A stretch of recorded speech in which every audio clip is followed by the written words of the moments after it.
आज हम देखेंगे क्लास 9th का हमारा 5th चैप्टर है जो है फंडामेंटल यूनिट ऑफ लाइफ। हमने फर्स्ट चैप्टर में पढ़ा था कुछ फिजिकल स्टेट ऑफ मैटर के बारे में। ये चैप्टर हमारा बायोलॉजी का है। हम इस चैप्टर में पढ़ेंगे हमारी बॉडी कुछ पार्ट्स के बारे में। बॉडी के पार्ट्स मीन्स हम पढ़ेंगे इस चैप्टर में सेल्स के बारे में। अब देखिए चैप्टर का नाम है था फंडामेंटल यूनिट ऑफ लाइफ। अब ये फंडामेंटल यूनिट ऑफ लाइफ होता क्यों है, बोला क्यों क्या है और ऐसा ऐसा क्या है सेल के अंदर जो इसको इतना महत्व देते, इतना इसको इम्पोर्टेंस दिया जा रहा है। तो इसका ना कोई वन वर्ड आंसर नहीं है कि आपने कहा कि हाँ क्यों फंडामेंटल यूनिट ऑफ लाइफ कहा जाता है।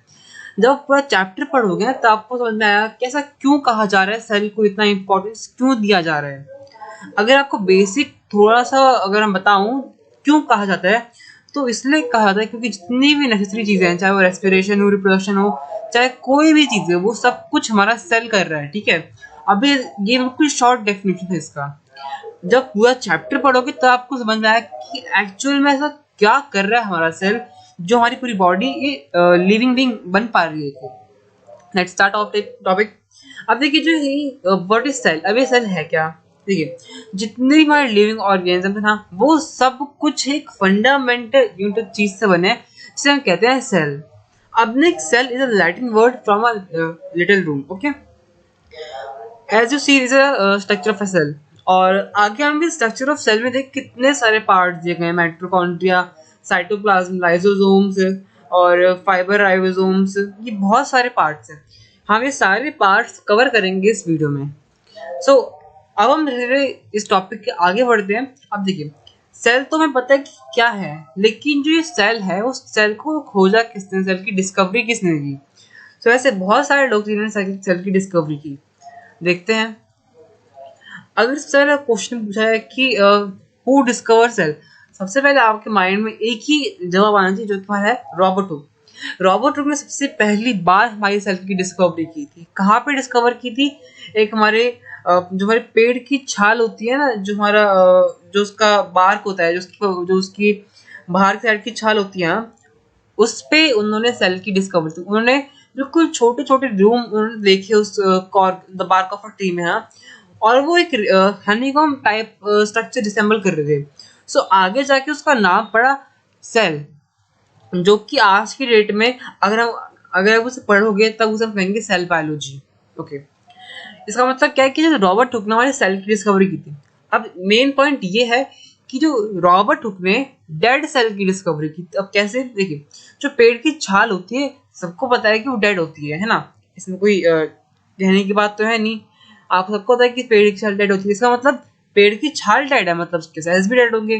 ठीक है, इसका मतलब क्या है कि रॉबर्ट हुक ने पहली बार सेल की डिस्कवरी की तो, लेकिन उन्होंने डेड सेल की डिस्कवरी की। आते हैं अपने नेक्स्ट पॉइंट पे जो कि हमारा है ल्यूवेनहुक। ल्यूवेनहुक ने सबसे पहली बार हमारी फ्री लिविंग सेल। अब देखिए यहाँ पे फ्री को आप मतलब यहाँ से हटा दीजिए, लिविंग सेल मतलब रॉबर्ट हुक सॉरी ल्यूवेनहुक ने हमारी डिस्कवरी की लिविंग सेल की पहली बार, है ना। रॉबर्ट हुक ने हमारी क्या सेल की डिस्कवरी की, लेकिन उन्होंने डेड सेल की डिस्कवरी की। और ल्यूवेनहुक ने क्या फ्री लिविंग सेल की डिस्कवरी की। और कहाँ की? उन्होंने एक्वेटिक मतलब पाउंड वाटर में उन्होंने पहली बार की। अब देखिए ल्यूवेनहुक का पूरा नाम नहीं है, हम पूरा नाम एक बार देख लेते हैं। सो अब देख सकते हैं इनका नाम है एंटोनी वॉन ल्यूवेनहुक, इनका ये पूरा नाम है। आप ये चाहे तो उसका आर्टिकल पढ़ सकते हैं। ये एक मतलब है कि जर्मन के साइंटिस्ट थे, देख सकते हैं आप, ये डॉइश साइंटिस्ट। ठीक है, डॉइश साइंटिस्ट मतलब वो हमारे जर्मन के साइंटिस्ट थे।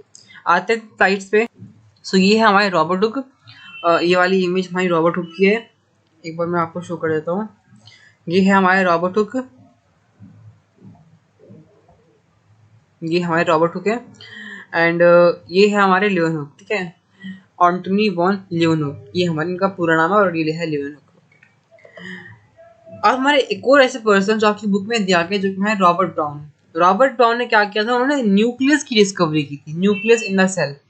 एंड एज यू नो कि न्यूक्लियस हमारा क्या है, ब्रेन ऑफ द सेल कहलाता है हमारा न्यूक्लियस।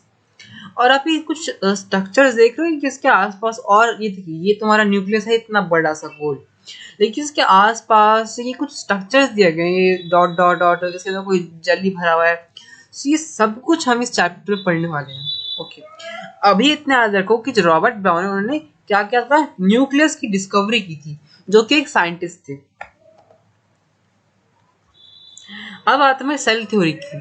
जैसे हमारी मैथ्स में थ्योरी होती है जो कि होता है पाइथागोरम थ्योरम, वैसे यहाँ होती है सेल थ्योरी। ये सेल थ्योरी क्या कहलाती है? देखिए सेल थ्योरी, अब यहाँ पे हमें 4 सेल थ्योरी या फिर 3 सेल थ्योरी दी गई है, हम उन तीनों को देखते हैं। अब हमारी सबसे पहली सेल थ्योरी ये थी कि जो जितने भी लिविंग ऑर्गेनिजम्स हैं, all plants animals are compose of cell. अब आप बोलोगे कि इसमें ह्यूमंस का नाम तो आया ही नहीं, तो देखिए ये जाहिर सी बात है कि हम भी अगर हम बायोलॉजी पढ़ रहे हैं तो हम ह्यूमंस एनिमल्स में कंसीडर किए जाएंगे, मतलब हम ह्यूमंस एनिमल्स में आ गए। ओके, देखिए जितने भी हमारे प्लांट्स और एनिमल्स हैं वो सब हमारे क्या हैं, एक composed of cell. Composed of cell मतलब वो सेल से बने हुए हैं। और सिर्फ प्लांट्स और एनिमल्स नहीं, जितने भी लिविंग ऑर्गेनिज्म, चाहे वायरस हो, बैक्टीरिया हो, चाहे कुछ भी हो, वो सब कुछ क्या है, कंपोज्ड ऑफ सेल। पहली सेल थ्योरी ये होती। अब ये सेल थ्योरी दी किसने? वो तुम्हारे शील्डन एंड श्वान। जिनका पूरा नाम नहीं है, आपकी बुक में इतना ही लिया है, इसलिए आप ना कंफ्यूज, मैंने इसलिए इसको इतना ही लिख दिया। आप चाहे तो इसको गूगल कर सकते हैं इसका पूरा नाम। आते हैं नेक्स्ट सेल थ्योरी जो क्या है, all cell arise from pre existing cells. देखिए अब जब कोई नया सेल बनता है ना, तो पुराने सेल से ही बनता है। ये हमारा एक सेल थ्योरी है। अब देखिए इस टॉपिक को आप बिल्कुल याद रखना, ये टॉपिक बहुत इंपॉर्टेंट है और हम आगे इस टॉपिक को वापस से याद करेंगे और इस टॉपिक को और एक्सटेंड करके पढ़ेंगे। हमने अभी तो पढ़ लिया कि जितने भी लिविंग ऑर्गेनिज्म, सॉरी जो हमारे न्यू सेल्स, हमारे पुराने सेल से बनते हैं, वो पुराने सेल से बनते कैसे हैं, वो बहुत बड़ा एक टॉपिक है जो कि हम पढ़ेंगे, जो हमारा क्या कहता है, सेल डिवीजन। अब हमारे जो यहाँ पे देखो, पहले हम थ्योरी पे आते हैं अपने। सेकंड थ्योरी क्या हमारी, जितने भी हमारे नए सेल हमारे पुराने सेल से ही बनते हैं। ऐसा नहीं है कि हमारे नए सेल्स आसमान से टपक गए, नहीं, हमारे नए सेल्स क्या होंगे, प्री एग्जिस्टिंग सेल से बनेंगे। और ये थ्योरी किसने बताई कि हाँ ऐसा होता है? वो है हमारे रोडोल्फ विर्चो। ओके, आपकी बुक में से विर्चो दिया गया, कोई बात नहीं, आप विर्चो याद रखना। ओके, आते हैं नेक्स्ट पॉइंट पे। अब देखिए आपकी बुक में 3 सेल थ्योरी दी गई है, मैंने मैथ्स पीपीटी में सिर्फ हमें 2 मेंशन किए, तो एक रह गई थी गलती से, कोई बात नहीं, आप ये देख लीजिए। जो हमारी एक और सेल थ्योरी है जो कि cell is the fundamental unit of life, जो कि हम चैप्टर के स्टार्टिंग में देख के आए थे कि फंडामेंटल यूनिट ऑफ लाइफ हमारे सेल कहलाता है। ये हो गई हमारी थर्ड सेल थ्योरी। बाकी आगे हम देखते हैं अपनी स्लाइड्स। एंड वो ये 3 पर्सन जिन्होंने सेल थ्योरी दी थी हमारी, ये इसमें से शील्डन है, श्वान है और हमारे यहाँ पे विर्चो भी है। आप देख लीजिएगा इसको एक बार। आते हैं नेक्स्ट पॉइंट जो कि हमारे types of organisms on the number of, on the basis of number of cells. अब देखिए, अब जरूरी नहीं कि हर एक लिविंग सेल में इक्वल अमाउंट ऑफ सेल्स हो, नहीं, कोई कोई ऐसा हमारा लिविंग ऑर्गेनिज्म होता है जिसमें हमारा एक ही सेल होता है और उसी एक सेल से काम निपट जाता है। मतलब उसमें एक ही सेल में उसने रेस्पिरेशन कर लिया, रिप्रोडक्शन कर लिया, मतलब जो भी करना है वो एक ही सेल में कर लेगा, ठीक है। और जो ऐसे सेल जो कि हमारे एक ही सेल से, जो हमारे सिंगल सेल से बने होते हैं, उन्हें हम कहते हैं यूनिसेलुलर ऑर्गेनिजम्स। इसका एग्जाम्पल क्या है, अमीबा, क्लैडोमोनास, पैरामीशियम एंड बैक्टीरिया। ये था हमारा यूनिसेलुलर के बारे में। आगे हम देखते हैं मल्टी सेलुलर। इसके नाम से पता चल रहा है कि मल्टी मतलब बहुत सारे, सेलुलर मतलब सेल, मतलब जो मल्टी सेल से बना हो उसे कहेंगे मल्टी सेलुलर ऑर्गेनिजम्स। अब कुछ मल्टी सेलुलर का एग्जांपल क्या है, हमारे fungi, plants, animals and humans etcetera. अब देखिए यूनिसेलुलर का मतलब क्या है, यूनि मतलब एक और सेलुलर मतलब सेल। ओके, ये हमारे थे 2 topic, unicellular and multi cellular. अब देख सकते हो कि ये हमारा यूनिसेलुलर बैक्टीरिया एंड ये हमारा है प्लांट, जो कि आता है हमारे मल्टी सेलुलर में। मल्टी सेलुलर मतलब मल्टी बहुत सारे सेल्स होंगे, एक से ज्यादा सेल होंगे। और लेकिन अगर हम बात करें कि बैक्टीरिया, किसमें एक सेल होगा, ठीक है, उसमें एक ही सेल होगा और उसमें जितना भी काम होगा उसका एक ही सेल में निपट जाएगा। अब देखिए हमारी बॉडी में ना 200 डिफरेंट टाइप्स के सेल्स होते हैं, ठीक है। आपके बुक में से 4 टाइप के सेल मेंशन किए गए, तो मैंने भी 4 टाइप के सेल मेंशन किए, नहीं तो आपकी पूरे बॉडी में 200 टाइप्स ऑफ सेल्स होते हैं। अगर आपको विश्वास नहीं तो मैं एक बार आपके लिए सर्च करता हूँ गूगल पे, एक सेकंड। सो आप ये देख सकते हैं, यहाँ पे एक आर्टिकल है, मैं आर्टिकल को भी खोलता नहीं, अभी यहीं से देख लीजिए। There are about 200 different types of cell in body. Okay, आपको विश्वास तो हो गया कि हमारी बॉडी में 200 टाइप्स के डिफरेंट सेल्स होते हैं।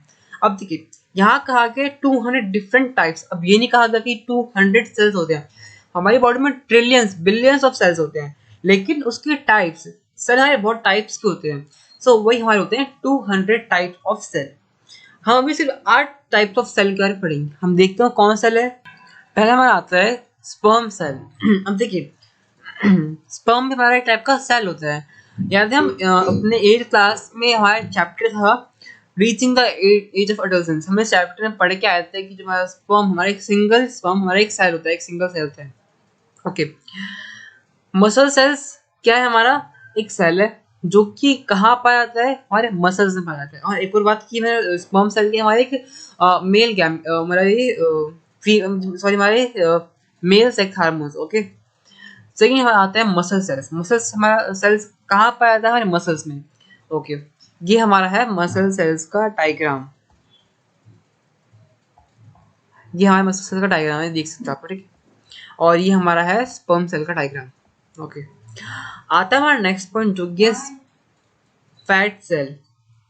अब देखिए जो फैट सेल हमारी बॉडी में पाया जाता है, जो कि जहाँ हमारा फैट होता है वहाँ हमारा फैट पाया जाता है। ओके, इसमें आपको इतना डीप जाने की जरूरत नहीं, क्योंकि इसमें सिर्फ आपको टाइप्स ऑफ सेल्स आए गए, इसमें इतना डेफिनेशन इतना कुछ नहीं लिखना। ओके, आते हैं हमारे फोर्थ जो कि हमारा नर्व सेल। नर्व सेल्स क्या काम करता है? Transfer of messages. Nerve cell, आप ये डायग्राम देख सकते हैं, हमारा है नर्व सेल एंड ये हमारा है fat cell. Okay, fat cell. आते हैं अपने बाकी 4 सेल्स पे। ये है हमारा, देखिए हम देखते हैं हमारा होता है पहले बोन सेल। बोन सेल्स हमारे बोन में पाया जाता है ऑब्वियसली, और ये हमारा बोन सेल आपने शायद नोटिस नहीं किया होगा, शायद ये पीछे बैकग्राउंड की वजह से। ये हमारा है बोन सेल। ओके, ये ऐसे दिखता है हमारा। आते हैं हमारे white blood cells. White blood cell आप ये देख सकते क्या करता है? हमारी फाइट करता है अगेंस्ट किसके? जर्म्स के। आता है हमारा ओवम, जो ये देख सकते ओवम क्या हमारा एक फीमेल सेक्स हार्मोन है। ओके, रेड ब्लड सेल जो कहीं बॉडी में आता है, जो कि देख सकते हो ये एक लड्डू की तरह रखा है। ओके, आते हैं अब देखिए ये एक बिल्कुल सिंपल सा डायग्राम है, जो कि आप ये पूरा चैप्टर अगर आपने ये डायग्राम समझ लिया तो आप, मैं कंफर्म हूँ कि आप 25% चैप्टर समझ जाओगे हुई। अब देखिए बहुत सारे सेल मिल के हमारे बनाते हैं टिश्यू, एंड बहुत सारे टिश्यू मिलके हमारे बनाते हैं ऑर्गन्स, एंड बहुत सारे ऑर्गन मिलके हमारे बनाते हैं ऑर्गन सिस्टम, एंड बहुत सारे ऑर्गन सिस्टम मिलके हमारे बनाते हैं ऑर्गेनिजम्स। देखते हैं, ये देखो सेल मिल्स के बहुत से सेल हमारे बने टिश्यू, टिश्यू ऑर्गन, ऑर्गन हमारा ऑर्गन सिस्टम, फिर हमारा ऑर्गेनिजम्स। ओके, ये बहुत बिल्कुल बेसिक डायग्राम, आप इसे ड्रॉ जरूर कर लेना, आप इसका स्क्रीनशॉट रख लो ताकि आपके काम आए। वैसे कि हालांकि मैं आपको ये पीपीटी दे ही दूंगा डिस्क्रिप्शन में, एंड आप मुझे कमेंट करके बताना कि आपको पीपीटी कैसे लगी। ओके, आते हैं अपने नेक्स्ट पे जो कि हमारा है पार्ट्स ऑफ सेल। अब देखिए हमारी बॉडी में देखो सेल तो है, अब लेकिन सेल्स में हमारे डिफरेंट पार्ट्स हैं। ओके, सेल्स में डिफरेंट पार्ट्स मतलब हमारे सेल के अंदर डिफरेंट टाइप्स ऑफ पार्ट्स हैं। ओके, अगर हम सेल के नजदीक जाए, मतलब अगर हम सेल को देखें तो हमें ये पता चलेगा कि जितने भी सेल हैं, अब चाहे वो बैक्टीरिया का हो, एनिमल का हो, ह्यूमन का हो, प्लांट हो, जितने भी सेल हैं उसमें 3 चीज तो हमेशा कॉमन होगी होगी या फिर उसमें रहेगी ही रहेगी, जो कि हमारा है प्लाज्मा मेम्ब्रेन, सेकंड हमारा है न्यूक्लियस, थर्ड हमारा है साइटोप्लाज्म। अब ये 3 चीजें ना हर टाइप के सेल में होती ही होती हैं। ओके, ये हमारे कुछ 3 common features almost every cell है। ओके, अब देखते हैं पार्ट्स ऑफ सेल। पहला अगर हम देखें, अगर हम सेल के नजदीक जाएं, सबसे पहले हमें क्या दिखता है? बाउंड्री। बाउंड्री को हम कहते हैं प्लाज्मा मेम्ब्रेन। और हमारी एक और बाउंड्री होती है जो कि होती है सेल वॉल। सेल वॉल हमारी होती है एक और बाउंड्री। अब हमने बाउंड्री क्रॉस कर ली, अब आते हैं हम अपने सेल के अंदर। सेल के अंदर हमें सबसे पहले क्या दिखेगा? न्यूक्लियस। फिर अगर हम सेल में घुसे तो हमें कुछ जेली टाइप का स्ट्रक्चर दिखेगा जिसे हम कहते हैं साइटोप्लाज्म। और हमें साइटोप्लाज्म के अंदर बिल्कुल छोटी छोटी कुछ बॉडीज दिखती है, उसे हम कहते हैं सेल ऑर्गेनेलीज। अब देखिए, अब इन सेल ऑर्गेनेलीज में बहुत कुछ चीजें पाई जाती हैं, वो हम देखते हैं वो चीजें, ये सब चीजें पाई जाती हैं। हम इन्हें एक बार पढ़ लेते हैं अच्छे से। ओके, पहला हमारा पाया जाता है एंडोप्लाज्मिक रेटिकुलम, जिसको हम शॉर्ट में कहते हैं ER। आप इसे नोट कर लीजिए। आते हैं अपने नेक्स्ट सेल ऑर्गेनेल जो कि हमारा है गोल्गी अपैरेटस। गोल्गी अपैरेटस के बारे में हम देखेंगे, ये सारे टॉपिक हम देखेंगे चैप्टर में। नेक्स्ट हमारा आता है लाइसोसोम्स। लाइसोसोम्स हमारा पाया जाता है हमारे सेल ऑर्गेनेल्स के अंदर। बाद में आता है माइटोकॉन्ड्रिया, जो भी हमारा एक हमारा है सेल ऑर्गेनेल्स। नेक्स्ट हमारा आता है प्लास्टिड्स, जो कि हमारा आता है सेल ऑर्गेनेल्स के अंदर। फिर हमारा आता है वैक्यूल। ओके, अब इन सबको हम जरा अच्छे से डिटेल में पढ़ते हैं। पहला हमारा आता है प्लाज्मा मेम्ब्रेन। सबसे पहला क्वेश्चन ये आता है कि ये प्लाज्मा मेम्ब्रेन है कहाँ और ये पाया कहाँ जाता है। अब देखो, जो प्लाज्मा मेम्ब्रेन है सेल के बाहर आउटसाइड पाया जाता है। अब इस प्लाज्मा मेम्ब्रेन में क्या है, ये प्रोटेक्शन प्रोवाइड करता है सेल को हमारे। अब देखो, सेल के अंदर और बाहर जाने की ना कुछ ये प्लाज्मा मेम्ब्रेन हमारी कुछ हेल्प करता है। वो क्या हेल्प करता है, ये सिर्फ कुछ ही चीजों को अंदर और बाहर जाने देता है। ऐसा नहीं कि कोई भी आया और इसके सेल के अंदर घुस गया। ओके, अब जैसे कि पॉइजन, अब ऐसा भी हो सकता है कि पॉइजन ऐसे बॉडी में हमारे, मान लो बॉडी में हमारे चला गया, मान लो पॉइजन हमारे सेल के धीरे बढ़ रहा है। अब वो चाहता है कि वो सेल के अंदर घुस जाए, लेकिन जो प्लाज्मा मेम्ब्रेन है इसे ऐसा होने नहीं देगा। ऐसा क्यों होने नहीं देगा, क्यों? क्योंकि हमारे क्या कहलाता है, ये सेमी परमेबल। अब ये घुसने की नहीं देगा क्योंकि ये सिर्फ कुछ सिलेक्टिवली चीजों को अंदर बाहर घुसने देता है। अब ये सिर्फ कार्बन, अगर एग्जाम्पल के तौर पर यहाँ, तो ये कार्बन डाइऑक्साइड और ऑक्सीजन को हमारे घुसने बाहर अंदर जाने देते हैं। बाकी चीजों को ये रोक के रखता है, बाहर रोक के मतलब रखता है, वो भगाते हैं यहाँ से। ओके, हम एक बार डेफिनेशन देख लेते हैं इसके एक बार। Plasma membrane are the membrane is outer layer in the cell. हमने देख लिया कि आउटर लेयर हमारे सेल की है। अब ये कहते हैं सेपरेट करती है सेल को, जो सेल का कंटेंट है वो बाहर के एनवायरनमेंट से। मतलब अगर ये प्लाज्मा मेम्ब्रेन नहीं रहेगी, जितना भी हमारे सेल के अंदर जितना भी हमारा सामान है, सेल का न्यूक्लियस, सेल के ऑर्गेनेल्स, वो सब क्या होंगे, बाहर निकल जाएंगे। इसलिए क्या कर रही है, एक क्या कर रही है, कंटेनर की तरह काम कर रही है। ओके, थर्ड हमारा आता है it allows the materials from surrounding to enter and exit the cell. It allows the materials from cell to exit outside. अब देख, ये सिर्फ कुछ ही चीजों को अंदर या बाहर जाने दी, सिर्फ कुछ ही चीजों को, ठीक है, बिना इसके परमिशन के लिए कोई अंदर या बाहर नहीं जा सकता। और ये सब काम, ये अंदर बाहर का काम कंट्रोल करती है, ये एंटर एग्जिट का काम कंट्रोल करती है। इसलिए हम इसे कहते हैं सेलेक्टिवली परमिएबल मेम्ब्रेन। सेलेक्टिवली मतलब कुछ गिने चुने लोगों को ये प्लाज्मा मेम्ब्रेन के अंदर जाने देती है।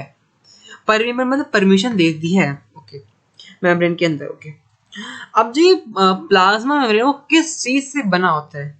अब जैसे कि हमारा खाना किससे बनाता है, हमारा फूड जैसे प्लांट से बनाता है तो एनिमल से बना होता है। वैसे हमारा प्लाज्मा मेम्ब्रेन किस चीज से बना है, वो हमारा बना होता है लिपिड से एंड प्रोटीन से। आप लिपिड्स एंड प्रोटीन अभी याद रख लो, हम आगे पढ़ें कि लिपिड्स एंड प्रोटीन आते कहाँ से हैं। ओके, आता है next point, gas and carbon dioxide. जैसा कि मैंने आपको कहा कि जो हमारा गैस एंड कार्बन डाइऑक्साइड है वो सेल के अंदर या बाहर मूव कर सकता है। अब वो मूव कैसे कर रहा है, एक हमारा प्रोसेस के थ्रू वो मूव कर रहा है, जो प्रोसेस हमारा कहलाता है डिफ्यूजन। अब डिफ्यूजन में होता क्या है, अब देखिए क्या होता है ना कि जो हमारा एयर है या फिर हमारा कार्बन डाइऑक्साइड, हमारा ऑक्सीजन है, वो क्या होता है, वो मूव करता है from high concentration to low concentration. अब एक बार डिटेल में देखते हैं। अब कैसे, मान लो ये हमारा एक रूम है और यहाँ पे मान लो ये गेट है, यहाँ पे खुला हुआ गेट है। ओके, यहाँ पे गेट हमारा खुला हुआ है। ओके, अब क्या हो रहा है, आप मान लो इस रूम में हो, आप मान लो इस रूम में हो और आपने यहाँ परफ्यूम स्प्रे किया, परफ्यूम आपने स्प्रे किया और यहाँ पे कोई आपका कोई भाई या बहन कोई बैठा हुआ है आराम से। अब हो क्या रहा है, यहाँ उसने परफ्यूम स्प्रे, आपने परफ्यूम स्प्रे किया, लेकिन क्या हो रहा है, वो परफ्यूम की स्मेल वो आपके दूसरे रूम मतलब आपके भाई तक पहुंच जा रही है। ऐसा क्यों हो रहा है, बिकॉज ऑफ डिफ्यूजन। अब देखिए यहाँ पे हो क्या रहा है, देखिए जो परफ्यूम के पार्टिकल्स थे वो यहाँ पे ज्यादा थे, मतलब परफ्यूम के पार्टिकल्स इस रूम में ज्यादा थे कंपेयर टू इस रूम में। परफ्यूम के पार्टिकल्स थे ही नहीं, तो हो क्या रहा है, हाई कॉन्सेंट्रेशन लो कॉन्सेंट्रेशन, मतलब जो परफ्यूम का जो कॉन्सेंट्रेशन, जो उसके पार्टिकल कॉन्सेंट्रेशन है वो इस रूम में हाई है, तो क्या होगा, वो इस रूम से भाग के उस रूम में जाएगा। वो परफ्यूम चाहता है कि जो मेरा कॉन्सेंट्रेशन है वो दोनों रूम में इक्वल रहे। अब देखिए ये तब तक मूव करता रहेगा जब तक उसका कॉन्सेंट्रेशन इक्वल नहीं हो जाता। सेल में भी कुछ ऐसा ही होता है। अब देखिए सेल में कैसा होता है, अब होता क्या है कि जो मैं क्या होता है, देखो सेल को हमारे ना ऑक्सीजन रिक्वायर्ड होता है एंड उसको कार्बन डाइऑक्साइड नहीं चाहिए होता, तो क्या करता है वो ऑक्सीजन लेता है, कार्बन डाइऑक्साइड बाहर भेजता है। अब क्यों भेजा उसने कार्बन डाइऑक्साइड बाहर, होता क्या है कि जो देखिए सेल के, मान लो एग्जांपल लेते हैं, सेल ने क्या किया, ये सेल है मान लो, सेल ने क्या किया, ऑक्सीजन ले लिया, ऑक्सीजन इसने यहाँ एयर ले ली, क्या हो गया उसका उसके पास क्या हुआ, कार्बन डाइऑक्साइड भी आया। उसने क्या किया, ऑक्सीजन तो यूज कर लिया, लेकिन जो कार्बन डाइऑक्साइड आया, क्या हो गया, कार्बन डाइऑक्साइड की जो हमारा कार्बन डाइऑक्साइड का कॉन्सेंट्रेशन है वो ज्यादा हो गया सेल के अंदर। और सेल देखता है कि यार बाहर तो ऑक्सीजन का हमारा कॉन्सेंट्रेशन ज्यादा है, तो क्या करेगा वो कार्बन डाइऑक्साइड को बाहर भेज देगा और ऑक्सीजन को अंदर ले लेगा। मतलब क्या हो रहा है, ये हमारा कार्बन डाइऑक्साइड कॉन्सेंट्रेशन ज्यादा होने की वजह से क्या हो गया, बाहर चला गया, और ऑक्सीजन का हमारा कॉन्सेंट्रेशन ज्यादा होने की वजह से क्या हो गया, वो अंदर चला गया। मतलब क्या हो रहा है, यहाँ पे वो पार्टिकल्स क्या करेंगे, मूव करेंगे from high concentration to low concentration through the cell membrane by the process of diffusion. Okay, हम डिफ्यूजन में नेक्स्ट स्लाइड में बिल्कुल अच्छे से पढ़ेंगे। डिटेल में मैंने आपको बिल्कुल एक ब्रॉड डेफिनेशन दे दी इसकी। ओके, ये था हमारा डिफ्यूजन कि हमारा जो एयर है वो कैसे मूव करता है सेल के अंदर। ओके, अब देखिए हमारे वाटर भी मूव कर सकता है। आपका क्वेश्चन होगा, यस वाटर भी मूव कर सकता है। अब वो कैसे मूव करता है, उसी प्रोसेस को हम कहते हैं ऑस्मोसिस। देखिए सेम सब कुछ यहीं पे वही होगा, लेकिन यहाँ पे क्या होता है कि जो एयर की जगह हमारा क्या होता है, वाटर आ जाता है या फिर कोई लिक्विड आ जाता है। ओके, यहाँ पे क्या था कि अंदर क्या था, कार्बन डाइऑक्साइड का ज्यादा होने की वजह से क्या हुआ, बाहर चला गया और ऑक्सीजन आ गया। वैसे हमारा क्या होगा कि जो water out of the cell depending upon the concentration out by a cell by osmosis। अब देखिए ये ऑस्मोसिस बड़ा इंटरेस्टिंग टॉपिक ये है ना। देखिए ये जो टॉपिक है ऑस्मोसिस और डिफ्यूजन, ये ना आपके डेली लाइफ में होता भी है। आप ऑब्जर्व करेंगे कि आपने परफ्यूम आपने लगाया अपनी शर्ट पे ना, तो क्या होता है वो धीरे धीरे क्या होता है, पूरे घर में फैल जाता है और आपके पेरेंट्स और भाई बहन को पता चलता है कि हाँ किसी ने परफ्यूम लगाया घर में। अब वो कैसे पता लगता है, बिकॉज ऑफ डिफ्यूजन। क्या पार्टिकल्स मूव कर रहे हैं, वो चाहते हैं कि मेरा जो मेरा साम्राज्य, मतलब जो उनका पार्टिकल्स है वो हर जगह रहे, वो सब जगह इक्वल रहे। ओके, आप बस अभी के लिए इतना याद रखिए कि ऑस्मोसिस क्या होता है। आप बस अभी इतना याद रखो कि ऑस्मोसिस क्या होता है कि वाटर का क्या होता है, वाटर मूव करता है from high concentration to low concentration. Okay, ये हम अच्छे से पढ़ेंगे नेक्स्ट स्लाइड में। ओके, देखते हैं हम लोग अपना क्या है हमारा डिफ्यूजन। जैसे मैंने आपको एग्जांपल दिया डिफ्यूजन का, आपका परफ्यूम कहाँ, वैसे हमारा डिफ्यूजन होता है हमारा गैसेस का। मतलब हमारा ये लिविंग ऑर्गेनिज्म में होता है हमारा, ये आपको डेली लाइफ में देखने को मिलता है डिफ्यूजन। अब देखिए डिफ्यूजन में क्या होता है, जो हमारे पार्टिकल्स है मूव, हमारे पार्टिकल्स के मॉलिक्यूल्स हैं मूव करते हैं from high concentration to region of low concentration down the concentration. या आप इसे आप रिमूव कर दीजिए, बस आप हाई लो कॉन्सेंट्रेशन, आप ये डाउन से इसे रिमूव कर दीजिए, आपके किसी काम का नहीं है इतना। ओके, आप इतना इसे रिमूव कर दीजिए। ओके, आता है नेक्स्ट लाइन जो कि है diffusion is a important process occurring in all living beings. जैसे कि आपको कहा कि ये लिविंग बीइंग में भी आपको देखने को मिलता है और आपके आसपास देखने को मिलेगा ये। Okay, it helps the movement of particles in out of the cell. अब देखिए अगर आपके एक बॉडी का एग्जांपल लें तो क्या होता है, आप एयर इनहेल करते हो, आप कार्बन डाइऑक्साइड आप वापस एक्सहेल करते हो, वापस छोड़ते हो कार्बन डाइऑक्साइड को। अब ऐसा आपने क्यों किया, ये भी एक ऐसे डिफ्यूजन का प्रोसेस है। कैसे कर रहा है, देखिए जो अंदर क्या हो गया, कार्बन डाइऑक्साइड का क्या हो गया, आउट ज्यादा हो गया, कार्बन डाइऑक्साइड का कॉन्सेंट्रेशन ज्यादा हो गया, और बाहर बाहर क्या है, बाहर कार्बन डाइऑक्साइड कॉन्सेंट्रेशन कम है, इसलिए क्या होगा, बॉडी अपना कार्बन डाइऑक्साइड रिलीज करेगी एंड ऑक्सीजन वापस लेगी। क्यों, ताकि इक्वल कॉन्सेंट्रेशन बाहर बाहर का अंदर साइड रहे। The molecules move from region from high concentration to region lower concentration until the concentration become equal to। अब देखिए तब तक मूव करते रहेंगे, जैसे मैं कहा था पर्सनल एग्जांपल में, तब तक मूव करते रहेंगे जब तक दोनों साइड का कॉन्सेंट्रेशन इक्वल नहीं हो जाता। ओके, अब आता है हमारा ऑस्मोसिस इन सेल। अब ये ऑस्मोसिस कैसे होता है, क्यों होता है, अब इसका टाइप भी होता है क्या, ये इसका टाइप भी होता है। अब देखिए ये ऑस्मोसिस एक बहुत बड़ा टॉपिक है और इंटरेस्टिंग टॉपिक है, लेकिन मैं इसको बिल्कुल शॉर्ट में आपको समझाऊंगा। ओके, अब देखिए ऑस्मोसिस क्या है। Osmosis is a process by which the molecules of the solvent pass a solution of low concentration to solution high concentration through a semi permeable membrane. अब देखिए हुआ क्या, एग्जांपल लेते हैं एक। ओके, कलर बदलता हूँ पेन का। अब करना क्या कि एक बीकर लेना। ओके, उसमें क्या करना है, पानी भरना उसमें, एक उसमें क्या करना, किशमिश डाल देना। ओके, किशमिश डाल देना आपने, एंड कुछ घंटों बाद आप ऑब्जर्व करोगे कि वो किशमिश थोड़ी फूल गई। क्यों, ऐसा क्यों हुआ? अब देखो ऐसा इसलिए हुआ बिकॉज ऑफ ऑस्मोसिस। अब ऑस्मोसिस में से क्या हो रहा है कि पानी अंदर घुस जा रहा है। क्या हो रहा है, देखिए किशमिश के अंदर क्या है, पानी की कॉन्सेंट्रेशन बहुत कम है, और जो इसकी किशमिश के आसपास ये देखिए किशमिश के आसपास क्या है, पानी का कॉन्सेंट्रेशन ज्यादा है। ये देखिए पानी का बहुत ज्यादा है। लेकिन अगर बात करें किशमिश की, किशमिश क्या है, सूखा हुआ है। आप जानते हैं किशमिश बिल्कुल सूखा हुआ होता है, तो क्या हो रहा है, पानी उसके अंदर जाएगा किशमिश के। ओके, अब यहाँ पर भी आपको देखने क्या मिल रहा है, द मोमेंट ऑफ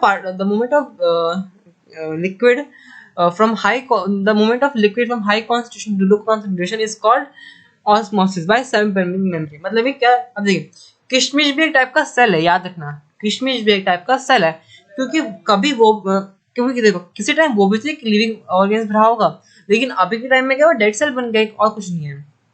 ओके, ये देखिए आपने एक प्रोसेस है ऑस्मोसिस। अब देखते हैं next point, it is a passage of water from region high water concentration to low water concentration through a selectively permeable membrane।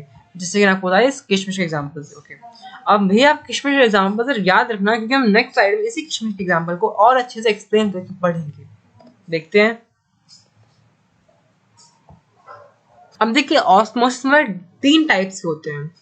पहला होता है आइसोटोनिक सॉल्यूशन। देखिए ऑस्मोसिस में तीन टाइप्स होते हैं, और ऑस्मोसिस के सॉल्यूशन तीन टाइप्स होते हैं, समझे। ऑस्मोसिस के सॉल्यूशन तीन टाइप्स होते हैं।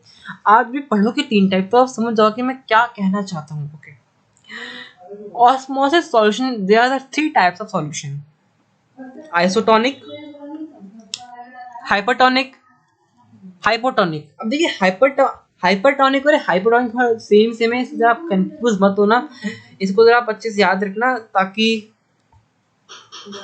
ये होते हैं हमारे तीन टाइप्स के सॉल्यूशन, जो कि हमारा है आइसोटोनिक, हाइपरटोनिक और हाइपोटोनिक।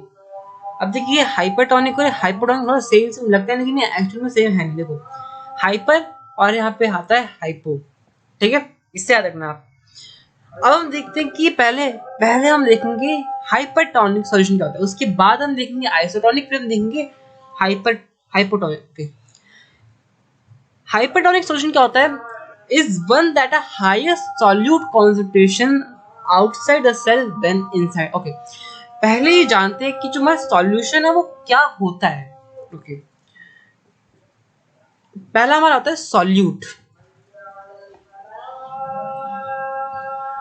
सॉल्यूट, ओके, देखिए जो हमारा सॉल्यूशन है वो हमारा दो चीज से मिलके बनता है, जो हमारा है solvent plus solute plus solvent. अब देखिए सॉल्यूट क्या है, अगर हम स्लाइड से जाते हैं तो चलेगा, लेकिन आपको हल्का सा ब्रॉड में समझा देता हूँ आपको। सॉल्वेंट मतलब क्या होता है, जो हमारा मीडियम है, मतलब देखिए हम लोग एक गिलास पानी में हम लोग एक चम्मच शुगर डाल रहे हैं, तो सॉल्वेंट हमारा हो जाएगा शुगर, और सॉल्यूट हमारा हो जाएगा क्या, आपका सॉरी सॉरी सॉरी एक सेकेंड, सॉल्वेंट हमारा होगा वाटर। ओके, सॉल्यूट हमारा क्या होगा, शुगर।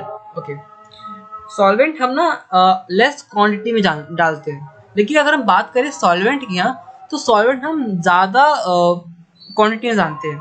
ओके, हम एग्जांपल देखते हैं सॉल्यूट एंड सॉल्वेंट का। लेट्स सी, देखिए सॉलिड का एग्जांपल क्या हो गया, देखिए हम अगर देखें तो अभी देखो सॉल्वेंट हमारा क्या है, टी। चाय में हम क्या कर रहे हैं, शुगर डाल रहे हैं। देखिए solid dissolve in liquid, sweet in T. क्या हो रहा है, हम स्वीट टी बना रहे हैं, तो सॉल्वेंट हमारा क्या होगा, शुगर, क्योंकि शुगर हम स्मॉल क्वांटिटी में डाल रहे हैं। जो चीज़ हम स्मॉल क्वांटिटी में डालेंगे उसे हम कहेंगे सॉल्यूट, और जो हमारी उसका जो हमारा मीडियम होगा, मतलब जो हमारी ज़्यादा क्वांटिटी में होगा उसे हम कहेंगे हमारा सॉल्वेंट। हमारे यहाँ पे सॉल्वेंट क्या है, टी। ओके, और हमारे बहुत सारे एग्जाम्पल आप देख सकते हैं, आर्टिकल्स, बहुत सारे आर्टिकल्स हैं। ओके, आता है अपने स्लाइड्स पे हम लोग अपने। ओके, आपने ये तो समझ लिया कि सॉल्यूशन हमारा क्या होता है। अब आते हैं अपने टॉपिक पे, जो हमारा ऑस्मोसिस सॉल्यूशन। ओके, हम पहले क्या देखने वाले थे, हाइपरटोनिक। लेट्स सी हाइपरटोनिक क्या होता है। अब देखिए, ऐसा solution in one that higher solute concentration outside the cell than inside. यहाँ पे क्या है, सॉल्यूट का कॉन्सेंट्रेशन ज्यादा होता है कंपेयर टू बाहर के कॉन्सेंट्रेशन से। सॉल्यूट क्या होता है, ओके, हम सॉल्यूट, आप ना मैं आपको सबसे पहले एक चीज बता दूं। आप सर्च करेंगे ओलैब, ओलैब इसका है, एंड आप ओलैब सर्च करके आप वहाँ पे सर्च करना। ओके, मैंने जब इसको जब पढ़ा मैंने यहाँ, तो मेरे को पता चला कि आप अगर पहले ये आइसोटोनिक सॉल्यूशन सब पढ़ेंगे तो आपको आई थिंक ये दो समझ में आएंगे। ये इंटरेस्टिंग टॉपिक है, इससे ध्यान से सुनना, ठीक है इसको। ओके, देखते हैं। आइसोटोनिक सॉल्यूशन वो होता है जिसमें, अब देखिए क्या होता है, आप मान लीजिए किशमिश ले लीजिए। मैं आपको कहा था किशमिश एग्जांपल हम लोग लेंगे। मान लीजिए किशमिश ले लीजिए, एक बीकर है आपका, ये पानी भरा हुआ है इसमें, या आपने किशमिश ले ली। ओके, अब अपना क्या करिए, बाहर जरा ना, हाँ आप, अब देखिए, आप कुछ मत करिए। देखिए, आइसोटोनिक सॉल्यूशन वो होगा, हाँ, जहां हमारा बाहर का कॉन्सेंट्रेशन इक्वल होगा, बाहर का कॉन्सेंट्रेशन हमारा इक्वल होगा अंदर के कॉन्सेंट्रेशन से। ओके, मतलब मान लीजिए बाहर हमारा वाटर का कॉन्सेंट्रेशन है 3 और अंदर हमारा वाटर का कॉन्सेंट्रेशन है 3, तो क्या होगा, ना ही पानी इधर मूव करेगा ना ही पानी बाहर मूव करेगा। ओके, आप बस एक डेफिनेशन याद रखना आइसोटोनिक सॉल्यूशन की। ओके, आते हैं अपने कौन से टॉपिक पे, हाइपरटोनिक सॉल्यूशन। और हाइपरटोनिक सॉल्यूशन क्या होता है, इसमें क्या होता है, cell in one that has a higher solute concentration outside cell than inside. अब देखिए, आपने फिर से एक बीकर लिया, उसमें आपने किशमिश डाल दिया, एक आपने पानी ले लिया। अब क्या क्या है इसमें, that higher solute concentration outside the cell. बाहर क्या होगा, हाई, क्या होगा, हाई सॉल्यूट कॉन्सेंट्रेशन, मतलब बाहर ना, हाँ। अब देखिए, सॉल्यूट यहाँ हम क्या लेंगे, नमक। अब यहाँ हम नमक लेंगे तो क्या होगा, नमक लेंगे तो क्या होगा, देखिए मान लीजिए हमारा जो आपका किशमिश था फूला हुआ था वो पिचक जाएगा, क्यों, बिकॉज ऑफ हाइपरटोनिक सॉल्यूशन। अब यहाँ पे हुआ क्या, ऐसा क्या हुआ जो ये आपके किशमिश और पिचक गई। अब वो हुआ क्या, हुआ क्या ना, हाँ देखिए, मान लीजिए किशमिश में आपका वाटर का कॉन्सेंट्रेशन ज्यादा था, और जो बाहर आपका वाटर था ना, जो बाहर आपका वाटर था, यहाँ हमारा नमक का कॉन्सेंट्रेशन ज्यादा था। और आप जानते हैं कि जो high concentration to low concentration हमारा मूव करता है, तो क्या होगा, जो नमक है, जो हमारा नमक का सॉल्यूशन है हमारा अंदर मूव करेगा, और क्या होगा, जो बाहर जो जो किशमिश के अंदर पानी है वो क्या होगा, बाहर निकल जाएगा वो। ठीक है, सो इसे ना, ये ना एक्सपेरिमेंट टाइप से है। आप अपने टीचर से बोलिए आपको लैब में दिखाए, या फिर आपको वीडियो कॉन्फ्रेंसिंग करके दिखाएं। मैं आप मुझे कमेंट करके बोल सकते हैं, मैं आपको दिखा सकता हूँ अगर आप चाहें तो। ओके ओके, अब हम देखते हैं कि हाइपरटोनिक सॉल्यूशन क्या होता है। फिर से आपने एक बीकर लिया बड़ा सा, पानी भरा उसमें, एक किशमिश ली वापस से। अब क्या हो गया कि किशमिश का कॉन्सेंट्रेशन इनसाइड, जो सेल के जो किशमिश का अंदर कॉन्सेंट्रेशन ज्यादा है और बाहर कॉन्सेंट्रेशन कम है। मतलब क्या होगा, किशमिश इस बार फूल जाएगी, है ना। किशमिश इस बार फूलेगी कैसे, क्या होगा, बाहर हमारा पानी का कॉन्सेंट्रेशन, मतलब बाहर देखिए अंदर हमारा जो कॉन्सेंट्रेशन है सॉल्यूट का, सॉल्यूट का क्या है, वो ज्यादा है बाहर के मुताबिक। तो क्या होगा, जो सॉल्यूट है बाहर निकलेगा और वाटर क्या होगा, अंदर घुस जाएगा। इसका मतलब क्या है, ये हमारा हो गया हाइपोटोनिक सॉल्यूशन। ओके, एक बार तीनों को जरा फटाफट से रिवाइज कर लेते हैं। ओके, मैं आप वीडियो पॉज करके 3 बीकर बनाता हूँ, तीनों बीकर को कंपेयर करेंगे साथ में। पहले हम 2 बीकर देखते हैं। बीकर हमारा ए है, जो कि है हमारा आइसोटोनिक सॉल्यूशन। यहाँ पे क्या होगा, जो अंदर किशमिश के अंदर जो कॉन्सेंट्रेशन है और जो बाहर कॉन्सेंट्रेशन है वो दोनों इक्वल है, सो वो सॉल्यूशन हमारा कहलाएगा आइसोटोनिक सॉल्यूशन। और मान लो अगर हमारा जो क्या है, जो हमारा हमारा सॉलिड का हाई कॉन्सेंट्रेशन हुआ सेल के बाहर, हाई कॉन्सेंट्रेशन ऑफ सॉल्यूट हुआ सेल के बाहर, तो क्या होगा, जो सॉल्यूट है वो अंदर की तरफ मूव करेगा और जो पानी है हमारा वो बाहर की तरफ मूव करेगा। ये क्या होगा, हमारा हाइपरटोनिक सॉल्यूशन। और अगर हम नेक्स्ट बीकर हमारा लें, जो कि क्या होगा, सेल के अंदर क्या होगा, कॉन्सेंट्रेशन ज्यादा होगा मुताबिक बाहर के, तो क्या होगा, एक सेकंड आपको गलत बता दिया, एक सेकंड। यहाँ पे सॉल्यूट का मात्रा क्या है, ज्यादा है। सॉल्यूट क्या होगा, अंदर जाएगा, जो किशमिश के अंदर पानी था बाहर जाएगा, किशमिश क्या होगा, श्रिंक होगा। ठीक है, यहाँ पे क्या हो गया, किशमिश हमारा श्रिंक हो गया, यहाँ लिख देता हूँ मैं श्रिंक। ओके, यहाँ पे श्रिंक हो गया। और यहाँ पे क्या होगा, अंदर हमारा सॉल्यूट का मात्रा ज्यादा है। और आपने यहाँ देखा था कि सॉल्यूट की मात्रा ज्यादा होने के से क्या होगा, किशमिश हमारा श्रिंक हो गया। और वही किशमिश अगर हम बाहर डाल दें तो क्या होगा, बाहर हमारा पानी का कॉन्सेंट्रेशन कम है, मतलब सॉरी, बाहर हमारा सॉल्यूट का कॉन्सेंट्रेशन कम है, तो क्या होगा, जो हमारा किशमिश से जितना हमारा नमक था वो सारा बाहर निकल जाएगा, पानी अंदर घुस जाएगा वापस से, जिसे हम कहेंगे हाइपोटोनिक सॉल्यूशन। ओके, ये थोड़ा ना कंफ्यूज आपको कर सकता है, लेकिन आपको ये याद तो करना ही करना पड़ेगा। एक बार हम जरा गोल वगैरह देख लेते हैं। तो देखिए इंशाल्लाह आपको करना क्या, आप एक बार अभी ये वीडियो खत्म होने वाला है तो आप जाइए, क्या करना, वीडियो खत्म होने का क्या करना, आप जाइए, आप एक ग्लास में पानी लीजिए, उसमें क्या करिए, आप किशमिश डाल दीजिए, और आप क्या देखेंगे कि जो किशमिश है वो कुछ घंटों बाद वो फूल जाएगा बिकॉज ऑफ ऑस्मोसिस। ओके, सो वो सॉल्यूशन हमारा कौन सा कहलाएगा, सॉल्यूशन हमारा कौन सा कहलाएगा, वो कहलाएगा हमारा हाइपोटोनिक सॉल्यूशन। क्यों, क्यों क्या हुआ कि अंदर सॉल्यूट का कॉन्सेंट्रेशन ज्यादा और बाहर सॉल्यूट का कॉन्सेंट्रेशन कम है, तो बाहर जो क्या होगा, पानी, जो हमारा पानी को क्या करेगा, मूव करेगा high concentration to low concentration. Okay, ये हो गया हमारा किशमिश एग्जाम्पल। हम ये हमारा खत्म हो गया ऑस्मोसिस सॉल्यूशन। अब एक ऑस्मोसिस में दो टाइप्स के होते हैं, पहला होता है एंडोस्मोसिस एंड दूसरा होता है एक्सोस्मोसिस, एंड वो हम पढ़ेंगे अपने नेक्स्ट वीडियोस में। एंड सेल वॉल है, हाँ, ये सिर्फ ना प्लांट में ही प्रेजेंट होती है और ये कहीं नहीं मिलेगी आपको, सिर्फ प्लांट में ही मिलेगी। अब ये ना डेड होती है, ये फैक्ट है सर, ये डेड होती है, ठीक है। अब ये डेड होने के से क्या होता है, ये ना किसी भी चीज को जाने या आने देगी। जैसे कि हमने देखा था प्लाज्मा मेम्ब्रेन, वो सिर्फ सेलेक्टिवली चीजों को जाने आने देती है, इसलिए हम उसको कहते हैं सेलेक्टिवली परमेएबल। लेकिन सेल वॉल में ऐसा नहीं है, वो तो किसी भी चीज को जाने आने देगी। और जो क्या, अगर सेल वॉल ने किसी भी चीज को आने जाने दिया तो प्लांट तो, सॉरी, हमारा प्लांट, जो हमारा प्लांट सेल है वो तो खराब हो जाएगा। नहीं, अब ऐसा क्यों नहीं होगा, देखो जैसे कि मैं बताया कि देखो, मान लो ये है आपका, इससे ऐसा होता नहीं लेकिन मैं आपको एग्जांपल से बता रहा हूँ, ये मान लो आपका है सेल वॉल और ये है आपका सेल मेम्ब्रेन। तो जैसे कि मैंने बताया कि सेल हमारी डेड होती है, ये किसी चीज को आने जाने देगी, लेकिन जो हमारा प्लाज्मा मेम्ब्रेन है वो किसी चीज को जब तक को मतलब वो सिलेक्टिव चीजों को जाने देगा। देखो सेल वॉल ने सबको घुसने दिया, लेकिन क्या कर रहा है प्लाज्मा मेम्ब्रेन, उसको सबको रोक के रख रहा है, रुको भाई तुम कहाँ घुस रहे हो, मैं सिर्फ सिलेक्टिवली चीजों को जाने दूंगा अंदर। एग्जाम्पल के तौर पे सेल वॉल ने मान लो पॉइजन को अंदर जाने दिया, लेकिन सिलेक्टिवली वो प्लाज्मा मेम्ब्रेन बोल रहा है कि रुको भाई तुम कहाँ जा रहे हो, कहाँ घुस रहे हो अंदर, एंट्री पास दिखाओ या फिर तुम निकलो यहाँ से, क्योंकि उसका काम ही नहीं पॉइजन का अंदर, अगर अंदर घुस गया तो क्या होगा, उसे खराब कर देगा। इसलिए क्या है, सेल वॉल एक डेड है, ठीक है, और ये प्लाज्मा मेम्ब्रेन के बाहर पाया जाता है। ओके, अब हम अपनी डेफिनेशन देख लेते हैं।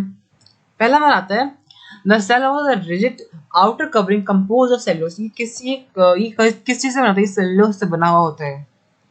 इट प्रोवाइड स्ट्रक्चरल स्ट्रेंथ, ये ना एक स्ट्रक्चर, ये ऑब्वियसली बात है, आउटर मोस्ट है स्ट्रक्चर प्रोवाइड करेगा। और ये बात बिल्कुल याद रखना कि डेड होता है, और दूसरी बात क्या, कि हमारे सिर्फ प्लांट सेल में पाया जाता है cell wall. Okay, third point हमारा आता है when a living plant lose water through osmosis there is shrinking और contraction of the contents the cell away from the cell wall, this phenomenon known as a plasmalosis। अब देखो प्लाज्मोलोसिस क्या होता है। प्लाज्मोलोसिस ना सिर्फ और सिर्फ हमारा ना प्लांट के अंदर होता है। जब हमारा प्लांट वाटर लूज करेगा ना, तब सिर्फ स्पेशली हम ये कहेंगे प्लाज्मोलोसिस। यहाँ पे क्या हो रहा है कि प्लांट ने अपना वाटर लूज किया और वो श्रिंक हो गया है। और इसी फिनोमेना को हम कहेंगे प्लाज्मोलोसिस। और याद रखना कि ये सिर्फ हमारा प्लांट, देखिए ऑस्मोसिस तो है, लेकिन जो प्लाज्मोसिस वो स्पेशली बोला जा रहा है प्लांट के लिए। देखो ये हो गया हमारा ऑस्मोसिस, लेकिन ऑस्मोसिस क्या है, तो हर एक सॉल्यूशन के लिए बोला गया, तो हर एक टाइप के सेल के लिए बोला गया। लेकिन प्लाज्मोलोसिस क्या है, ये स्पेशली बोला गया है कि अगर प्लांट सेल हमारा वाटर लूज करेगा तो उस फिनोमेना को हम कहेंगे प्लाज्मोलोसिस। ओके, ये आपका टॉपिक क्लियर हो गया। अब द नेक्स्ट टॉपिक हमारा है a cell wall is defined on the non living component. मैंने आपको बताया कि सेल वॉल क्या होता है, एक नॉन लिविंग होता है। अब अगर मान लो पेपर में आपसे किसी ने डेफिनेशन पूछा व्हाट इज सेल वॉल, तो क्या बोलोगे? तो ये डेफिनेशन में आपको इसलिए बताया गया ताकि आप ढंग से लिख पाओ। A cell wall was defined as a rigid, बिल्कुल मतलब क्या होता है, ठोस, बिल्कुल टाइट होता है वो, external layer and specially designed to protect structural support and integrity। ये स्पेशल, ये देखिए अब ये तो है कि किसी कोई चीज को अंदर या बाहर जाने देगा, लेकिन ये ना प्रोटेक्शन देता है प्लांट को, एक स्पेशल प्रोटेक्शन देता है ताकि प्लांट को कोई, सॉरी जो हमारे सेल को कोई चोट ना लगे, ठीक है। It also keep the internal component of the cell intact and safe from the external environment। जैसे कि आपको बताया कि ये सेफ रखता है बाहर के एनवायरनमेंट से। ओके, ये था हमारा सेल वॉल के बारे में। आगे हम देखते हैं, आगे हमारा आता है न्यूक्लियस। अब देखो सेल वॉल की, अब देखो ये होगा आपका सेल वॉल, ये हो गया आपका क्या, प्लाज्मा मेम्ब्रेन, एंड इसके सेंटर में देखो, इसके सेंटर में आता है हमारा न्यूक्लियस। अब ये न्यूक्लियस ना प्लांट सेल में साइड में होता है। अब वो साइड में क्यों होता है वो भी हम देखेंगे, लेकिन अभी सिर्फ हम ये पढ़ेंगे कि न्यूक्लियस क्या होता है। Okay, a nucleus have a double layer covering called nuclear envelope। अब देखिए सेल में ना जितनी भी चीज होती है ना, उनके ना उनका खुद का एक मेम्ब्रेन होता है। वैसे हमारा न्यूक्लियस क्या डबल लेयर मेम्ब्रेन है, जिसे हम कहते हैं न्यूक्लियर मेम्ब्रेन, या फिर उसे हम कहते हैं न्यूक्लियर एनवेलप। आप ऐसे स्लैश में लिख लीजिए, स्लैश में आप ऐसे लिख लीजिए न्यूक्लियर एनवेलप। देखो जैसे मैंने आपको कहा था कि जो न्यूक्लियर एनवेलप क्या है, उसको हम न्यूक्लियर एनवेलप भी कहते हैं। और आगे हम देखते हैं कि किस चीज से बना हुआ होता है, ये लिपिड से बना हुआ होता है। हम अभी प्रेजेंटेशन जाएंगे, उसे पढ़ेंगे कि किस चीज से बना होता है, ताकि आपको और क्लियरिटी हो जाए। ओके, ये तो आपको क्लियर हो गया कि क्या है, जो न्यूक्लियस है उसके पास दो मेम्ब्रेन होती है, उन दोनों को मिला के कहते हैं न्यूक्लियर मेम्ब्रेन या फिर न्यूक्लियर एनवेलप। आप जो चाहे लिख सकते हैं, न्यूक्लियर एनवेलप या फिर न्यूक्लियर मेम्ब्रेन। अब जो न्यूक्लियर मेम्ब्रेन है, ये ना ये भी कुछ चीजों को अंदर या बाहर जाने देता है। अब वो ऐसी क्या चीज है जो उससे अंदर बाहर जाता है, इसमें ना कुछ न्यूक्लियर पोर्स होते हैं। देखिए जैसे कि आप डायग्राम में देख सकते हैं, ये देखिए डायग्राम में, ये तो आपने देख लिया कि न्यूक्लियर एनवेलप, जिसे हम क्या कहते हैं, एक सेकेंड, जिसे हम न्यूक्लियर एनवेलप भी कहते हैं। न्यूक्लियर एनवेलप फिर न्यूक्लियर मेम्ब्रेन हम कह सकते हैं। ये हो गया हमारा न्यूक्लियर एनवेलप, एंड ये हमारा न्यूक्लियर पोर्स। देखो न्यूक्लियस पे ना हम बिल्कुल छोटे छोटे जो कुछ पोर्स होते हैं, उन्हें हम कहते हैं न्यूक्लियर पोर्स। और वो न्यूक्लियर पोर्स ना वो कुछ ट्रांसपोर्ट मटेरियल्स को अलाउ करते हैं, क्योंकि न्यूक्लियस को कुछ कुछ चीजें रिक्वायर्ड होती हैं अंदर या बाहर करने के लिए। ओके, एक बार डेफिनेशन पढ़ लीजिए। Are you ready to the nucleus membrane has a pores which allow the transfer of materials from inside to outside। ये सॉरी, आर यू रेडी, ये सॉरी मिटा देना, आपकी गलती से लिख दिया है मैंने। ओके, आप यहाँ से लिखना the nuclear membrane which have allow has pores which allow the transfer of materials from inside to outside called nuclear pores. Okay, the nucleus contain chromosomes. अब देखिए ये न्यूक्लियस दिख रहा है आपको। अब ये न्यूक्लियस में ना हमारे ना कुछ धागे लाइक स्ट्रक्चर होते हैं, उन्हें हम कहते हैं क्रोमैटिक मटेरियल। अभी क्रोमैटिक मटेरियल क्या होता है, क्यों होता है और कैसे होता है, देखो अगर मान लो कोई सिंपल सेल है, उसके पास एक क्रोमैटिक मटेरियल न्यूक्लियस के अंदर रहेगा, और जब हमारा सेल डिवाइड होने वाला होगा तब क्या होगा, ये क्रोमैटिक मटेरियल ना हमारा क्रोमोसोम्स में कन्वर्ट हो जाएगा। ओके, क्रोमोसोम्स में क्या हो जाएगा, कन्वर्ट हो जाएगा। और क्रोमोसोम्स में कन्वर्ट हो जाएगा। आप जानते हो कि क्रोमोसोम्स किस चीज से जो हमारा क्रोमोसोम्स किस चीज से मिलकर बना होता है, डीएनए एंड प्रोटीन से मिलकर बना हुआ होता है क्रोमोसोम्स हमारा। और आप ये याद रख लीजिएगा, डीएनए का full form deoxyribonucleic nucleic acid. Okay, it is visible, जिसमें आपको कहा कि ये हमें तभी विजिबल होगा जब हमारा सेल डिवाइड हो रहा होगा। Nucleus control all the activities of the cell. जैसे आपको बताया था पिछली वीडियो में कि न्यूक्लियस क्या है, ब्रेन ऑफ द सेल है। इसी लिहाज से क्या होगा, जो न्यूक्लियस जितनी भी एक्टिविटी है वही कंट्रोल करेगा पूरे सेल की। और हाँ, एक और बात कि हमारा ये सेल के सबसे न्यूक्लियस हमारे लिए होता है न्यूक्लियोलस। ओके, न्यूक्लियोलस के बारे में आपके चैप्टर में इतना दिया नहीं गया, मैंने इसको इतना इसमें को इतना पढ़ाया नहीं आपको। अब हम देखते हैं नेक्स्ट स्लाइड।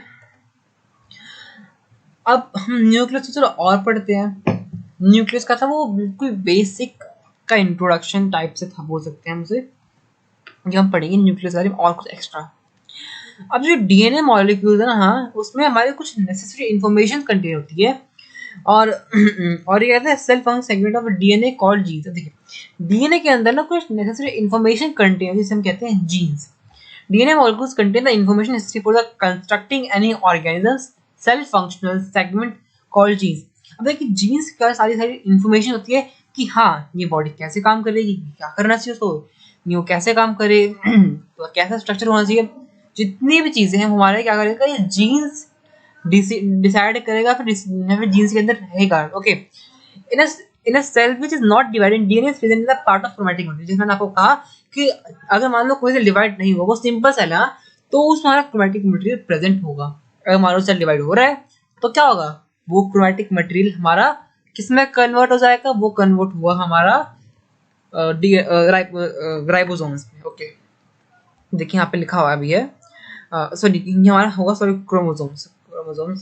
कभी कभी तो मैं भी कंफ्यूज होता हूँ क्योंकि क्रोमोसोम्स और राइबोसोम्स और सेम सेम है। Chromosomes, okay. आता है मैं third point, chromatic material visible and entangle mass of thread like structure. ये बिल्कुल थ्रेड लाइक स्ट्रक्चर दिखता है आपको। मैं आपको पिक्चर दिखाता हूँ इसकी, एक सेकंड। सो आप ये देखो, ये हो गया आपका न्यूक्लियर एनवेलप, ये है आपका क्रोमैटिन, और ये हमारा क्रोमैटिक मटेरियल है। फिर आपको धागा लाइक स्ट्रक्चर, हाँ, यही हमारा है क्रोमैटिन, या फिर जिसे हम कहते हैं क्रोमैटिक मटेरियल। और ये हमारा न्यूक्लियोलस, और ये हमारा न्यूक्लियर पोर्स, और ये हमारा एक न्यूक्लियस है। ओके, अपने स्लाइड्स वापस आते हैं हम लोग। ओके, तो हमारा न्यूक्लियस का टॉपिक कवर हो गया। अब एक बार जैसे हमने इतना सब कुछ हमने पढ़ लिया, एक बार हम स्ट्रक्चर देख लेते कि सेल हाँ दिखता कैसे है। ये देखो, ये हमारा है एक एनिमल सेल, ये हमारा है प्लांट सेल। ओके, मैं एक पेन से दिखाता हूँ। ओके, अभी तो आपको इसमें से कुछ चीजें ऐसी जो आपको समझ में नहीं आएंगी, लेकिन कोई बात नहीं, मैं समझा दूंगा। ये है आपका न्यूक्लियर एनवलप, और ये आपका गोल्गी पैटर्स। बस आपको स्ट्रक्चर दिखा दूंगा, मैं आपको कुछ पढ़ के बता दूँ क्या, बड़ा कंफ्यूज हो गया। ओके, आपने स्ट्रक्चर देख लिया अच्छे से, कोई बात नहीं। अब आगे बढ़ते हैं, आगे देखते हैं। अब आते हैं हम लोग अपने organelles of the cell. Organelles of the cell, लेकिन उससे बढ़ने से पहले हमारा कुछ पार्ट, डिफरेंट टाइप्स के सेल्स होते हैं ना, आपको बताया मैंने। सो ना, अब ना एक ना होता है हमारा प्रोकैरियोटिक सेल, और होता है हमारे यूकैरियोटिक सेल। जो प्रोकैरियोटिक सेल की होता है ना, अगर कोई सिंपल डेफिनेशन पूछे प्रोकैरियोटिक सेल की, तो वो क्या है कि जो in some organs nuclear membrane absent, nuclear regions contain only nucleic acid called nucleate, which organism is called prokaryotic. That's it. देखो, एक ऐसा टाइप का सेल है जिसमें हमारा न्यूक्लियर मेम्ब्रेन एब्सेंट रहेगा। न्यूक्लियर मेम्ब्रेन एब्सेंट रहेगा मतलब जितने भी न्यूक्लियस की चीजें वो सब यहाँ पर घूमती रहेंगी। सो यहाँ पे होता है हमारा जो हमारा न्यूक्लियर मेम्ब्रेन है वो एब्सेंट रहता है, और न्यूक्लियर मेम्ब्रेन एब्सेंट होता है। और यहाँ पे क्या होता है, यहाँ पे सिर्फ एक न्यूक्लिक एसिड होता है। न्यूक्लिक एसिड जिसे हम कहते हैं न्यूक्लियोइड। ओके, अब देखते हैं इसका स्ट्रक्चर। ये देखो, इसमें ना 3 बाउंड्रीज होती हैं। पहला हमारा होता है कैप्सूल, देन हमारा आता है सेल वॉल, देन हमारा आता है प्लाज्मा मेम्ब्रेन, देन हमारा आता है साइटोप्लाज्म। जिससे आप साइटोप्लाज्म में, साइटोप्लाज्म क्या है, एक फ्लूइड लाइक स्ट्रक्चर हमारे प्रेजेंट होता है सेल के अंदर। ये है राइबोसोम्स, ये है राइबोसोम जो डॉट डॉट दिख रहा है आपको, और ये है पाइल्स, और ये है प्लाज्मिड। आप ये सब नाम कि छोड़ दो ये सब, इतना इतना बहुत याद रखना, बस इतना बहुत। और ये है हमारा एक न्यूक्लियोइड, देख सकते हो आप न्यूक्लियोइड, जिसमें हमारा कि दिख रहा है आपको धागे लाइफ हमारा है, ये हमारा क्रोमेटिक मटेरियल है, हमारा क्रोमेटिक मटेरियल, ठीक है। और ये इसके पूंछ टाइप से निकली हुई है हमारा बैक्टीरियल फैंगुमुलम है। आपको इतना याद रखने की जरूरत है, आपको ये याद रखना ये वाला चीज, और आप ये चीज याद रखना, दैट्स इट। आते हैं हम लोग अपने अब आता है हम लोग यूकैरियोटिक सेल पे। अभी यूकैरियोटिक सेल क्या होता है? अब ना हमारी बॉडी में, हाँ हमारी बॉडी में यूकैरियोटिक सेल्स होते हैं, okay. Organism with a spell having a nuclear membrane, एक सेकंड शायद से आई थिंक ये पीपीटी में कुछ दिक्कत है गाइस। ये बात एक और कि जो हमारा ये प्रोकैरियोटिक सेल है, इसमें हमारा सेल ऑर्गेनेल्स एब्सेंट रहती है, ओके। कोई बात नहीं गाइस, मैं आपको समझा दूंगा कि यूकैरियोटिक सेल क्या होता है। अब देखिए यूकैरियोटिक सेल में क्या होता है, ये एडवांस होता है और डिफाइंड होता है, इसमें डिफाइंड न्यूक्लियस होता है। जैसे कि आपको पता है कि प्रोकैरियोटिक सेल में क्या होता है, उसमें न्यूक्लियर मेम्ब्रेन होता ही नहीं है, और न्यूक्लियर मेम्ब्रेन होने के से क्या है, वो हमारा एक न्यूक्लियोइड प्रेजेंट होता है उसमें। लेकिन यूकैरियोटिक सेल में क्या होता है, अब देखिए यूकैरियोटिक सेल कुछ नहीं, सिंपल सेल जो हमारी बॉडी में होता है, जो क्या हम लोग अब तक पढ़ते हैं ना, वो हमारा यूकैरियोटिक सेल में होता है। प्रोकैरियोटिक सेल ये सबसे हमारा यूनिक होता है, ओके। और देखिए जो है ना यूकैरियोटिक सेल बहुत कॉम्प्लेक्स होता है, इसमें सारी सारी सेल ऑर्गेनीज प्रेजेंट होती है। अब सेल ऑर्गेनीज क्या है हम पढ़ेंगे आगे, अब हल्का सा बता रहा हूँ आपको।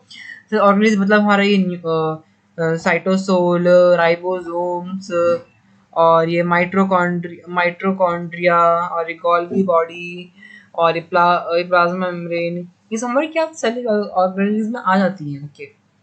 और ये एंडोप्लाज्मिक रेटिकुलम, ओके। वो डिफाइंड होता है। एग्जांपल क्या है इसका, प्लांट सेल। और ये प्रोकैरियोटिक सेल का एग्जांपल क्या है, बैक्टीरिया। अब कुछ ये आपको डिफरेंशिएट मांगता है आपका एग्जाम या फिर आपके टीचर्स, कि कुछ डिफरेंशिएट करो, ओके। हम डिफरेंशिएट कर देते हैं। प्रोकैरियोटिक सेल ना बहुत माइन्यूट साइज का होता है, ओके। अभी देख रहे हो कि यू और एम क्या लिखा, और यू के नीचे कुछ डंडा लगा है, ये यू एम को क्या है, माइक्रोमीटर है। जैसे हम लिखते हैं सेंटीमीटर को सी एम, वैसे हम लिखते हैं माइक्रोमीटर को U N M. And you तो आप अभी मैं जानूँ इतना याद रखो कि हम इसको एस लिखते हैं, ठीक है। यू एम मतलब क्या हमारा माइक्रोमीटर। और इसका साइज कितना होता है, 1 से लेकर 10 माइक्रोमीटर तक। और यूकैरियोटिक का कितना होता है, इसका ठीक ठाक साइज होता है, इतना कुछ ज़्यादा छोटा इतना बड़ा नहीं होता। इसका साइज होता है 5 से लेके 100 माइक्रोमीटर, ओके। नेक्स्ट हमारा आता है, पहले हम पहले हम देखते हैं प्रोकैरियोटिक, उसके बाद हम अच्छे से देखेंगे यूकैरियोटिक। ये हमारा माइन्यूट साइज का होता है। और nuclear region not surrounded by nuclear membrane, जो इसका न्यूक्लियर रीजन होता है वो हमारा सराउंडेड नहीं होता। इसका मतलब क्या है, न्यूक्लियर मेम्ब्रेन हमारा एब्सेंट होता है। और न्यूक्लियर मेम्ब्रेन एब्सेंट होने की वजह से क्या होता है, यहाँ पे न्यूक्लियोइड प्रेजेंट होता है, ओके। यहाँ पे सिंगल क्रोमोसोम्स पाया जाता है, सिर्फ सिंगल। यहाँ पे न्यूक्लियोलस एब्सेंट रहता है, मेम्ब्रेन बाउंड ऑर्गेनेल्स एब्सेंट रहती है। इसमें जो इसका सेल डिवीजन होगा उसे हम कहेंगे फ्यूजन और बडिंग। नेक्स्ट हमारा आता है example, bacteria and algae, okay. अब हम देखते हैं यूकैरियोटिक सेल, ये फेयरली लार्ज साइज होता है, और यहाँ पे हमारा न्यूक्लियर मेम्ब्रेन होता है, और यहाँ बिल्कुल डिफाइंड होता है वो न्यूक्लियर मेम्ब्रेन।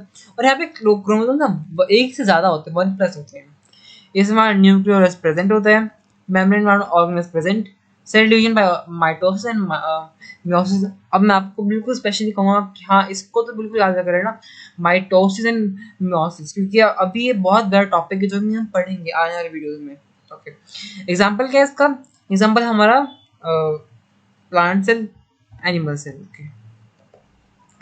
अब आता है साइटोप्लाज्म। अब तक अपन जितना भी कुछ देखा हाँ, वो सब कुछ रहता कहाँ पे, न्यूक्लियस रहता कहाँ पे, ये न्यूक्लियस रहता है साइटोप्लाज्म के अंदर।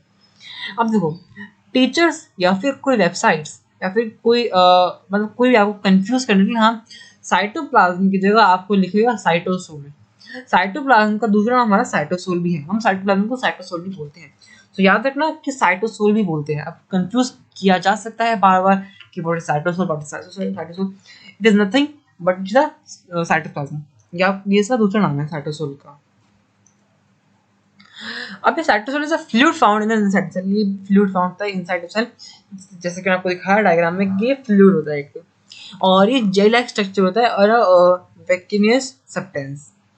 it gives structure of the cell and how different organelles of the cell। अब देखिए इसी के अंदर साइटोप्लाज्म के अंदर ही ना हाँ उसके अंदर नहीं, मतलब हाँ ये ना एक ऐसे कहते हैं कि ये एक ना ये एक बेस है, इस बेस के ऊपर सारे सारे सेल हमारे खड़े हैं, बोल सकते हैं एक टाइप से।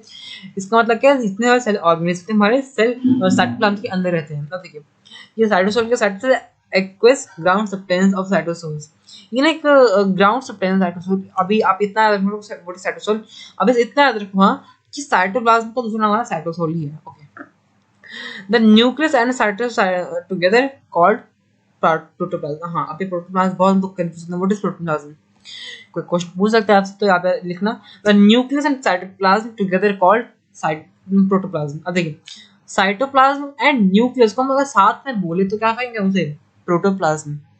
अब जो ये प्रोटोप्लाज्म है down was a coin by Purkinje. अभी ये डिस्कवर किसने किया था प्रोटोप्लाज्म, ये भी पुरकिंजी ने ही डिस्कवर किया था। अब आता है मेरे को टॉपिक जो कि है सेल ऑर्गेनेल्स, जिससे क्या होता है कि हम पढ़ेंगे सेल ऑर्गेनेल्स के बारे में। सेल ऑर्गेनेल्स सबसे पहले आता है एक सेकेंड, हम organize our structure within the cytoplasm of a cell that helps of some function of the cell। अब देखिए अब ये साइटोप्लाज्म में ना हम बहुत डिफरेंट टाइप्स की ऑर्गेनेल्स होती हैं। अब ये ऑर्गेनेल्स ऐसे नहीं कि बस बैठी हुई है, इनका बहुत सारा काम होता है। अब हर एक ऑर्गेनेल यहाँ बहुत सारे फंक्शंस करती है, बहुत सारे काम, जितना काम हम नहीं करते उसका काम तो सेल ऑर्गेनेल्स करती हैं। अब सेल ऑर्गेनेल्स की टाइप क्या है, इनमें क्या क्या रहते हैं, इनमें रहते हैं endoplasmic reticulum, Golgi apparatus, lysosomes, mitochondria, plastids and हम आता है वैक्यूल। ये सब हम पढ़ेंगे। ओके, पहले हम देखते हैं एंडोप्लाज्मिक रेटिकुलम। पहले बात है कि एंडोप्लाज्मिक रेटिकुलम है क्या। ये एक लार्ज नेटवर्क ऑफ मेम्ब्रेन्स है, ये ना मतलब एक लार्ज नेटवर्क ऑफ मेम्ब्रेन्स है, और ये हमारा 3 फॉर्म्स में आकर होता है, मतलब 3 मतलब ये इसके 3 डिजाइन टाइप हैं, long tubules, vesicles, cisternae. Long tubules ये दिख रहा है आपको, ये आपको ये दिख रहा है, ये पाइप टाइप स्ट्रक्चर कहेंगे, long tubules, vesicles and cisternae. Okay, it's our channel for transport of materials, ये चैनल प्रोवाइड करता है ट्रांसपोर्ट ऑफ मटेरियल्स। डायग्राम में देखेंगे हम अच्छे से। और अब आता है हमारा, एक second, it also works as cytoplasmic framework। cytoplasmic framework मतलब ये क्या करता है ना, हाँ ये ना मेम्ब्रेन, देखिए ये एक ऐसा काम करता है जिससे हमारे मेम्ब्रेन बन सकते हैं। ओके, और एंडोप्लाज्मिक रेटिकुलम हमारे 2 टाइप्स होता है, स्मूथ एंडोप्लाज्मिक रेटिकुलम एंड इसमें होता है रफ एंडोप्लाज्मिक रेटिकुलम। अब तक हमने क्या पढ़ा कि एक लार्ज नेटवर्क है और ट्रांसपोर्ट हमारा हेल्प करता है, और हमारे 3 फॉर्म्स में आकर होता है, जो कि हमारे लॉन्ग ट्यूब्यूल्स, वेसिकल्स, सिस्टर्नी है, और ये ट्रांसपोर्ट ऑफ मटेरियल्स करता है और ये एक फ्रेमवर्क की तरह काम करता है। हम जरा और पढ़ते हैं एंडोप्लाज्मिक रेटिकुलम के बारे में। एंडोप्लाज्मिक रेटिकुलम हमारे 2 टाइप्स के होते हैं, पहला हमारा होता है आरईआर, रफ एंडोप्लाज्मिक रेटिकुलम, दूसरा हमारा होता है एसईआर, स्मूथ एंडोप्लाज्मिक रेटिकुलम। अब ये जो आरईआर ये क्या है, ये हमारा रफ एंडोप्लाज्मिक रेटिकुलम है, जो कि यह करता है, अभी इसको रफ एंडोप्लाज्मिक रेटिकुलम क्यों कहा गया, इसको स्पेशल नाम क्यों दिया गया, क्यों, क्योंकि इसके सरफेस में राइबोसोम्स प्रेजेंट होते हैं, और राइबोसोम्स क्या करते हैं, प्रोटीन सिंथेसाइज करते हैं and nucleic acid. Protein synthesize करना मतलब प्रोटीन्स एंड न्यूक्लिक एसिड लोग बनाते हैं।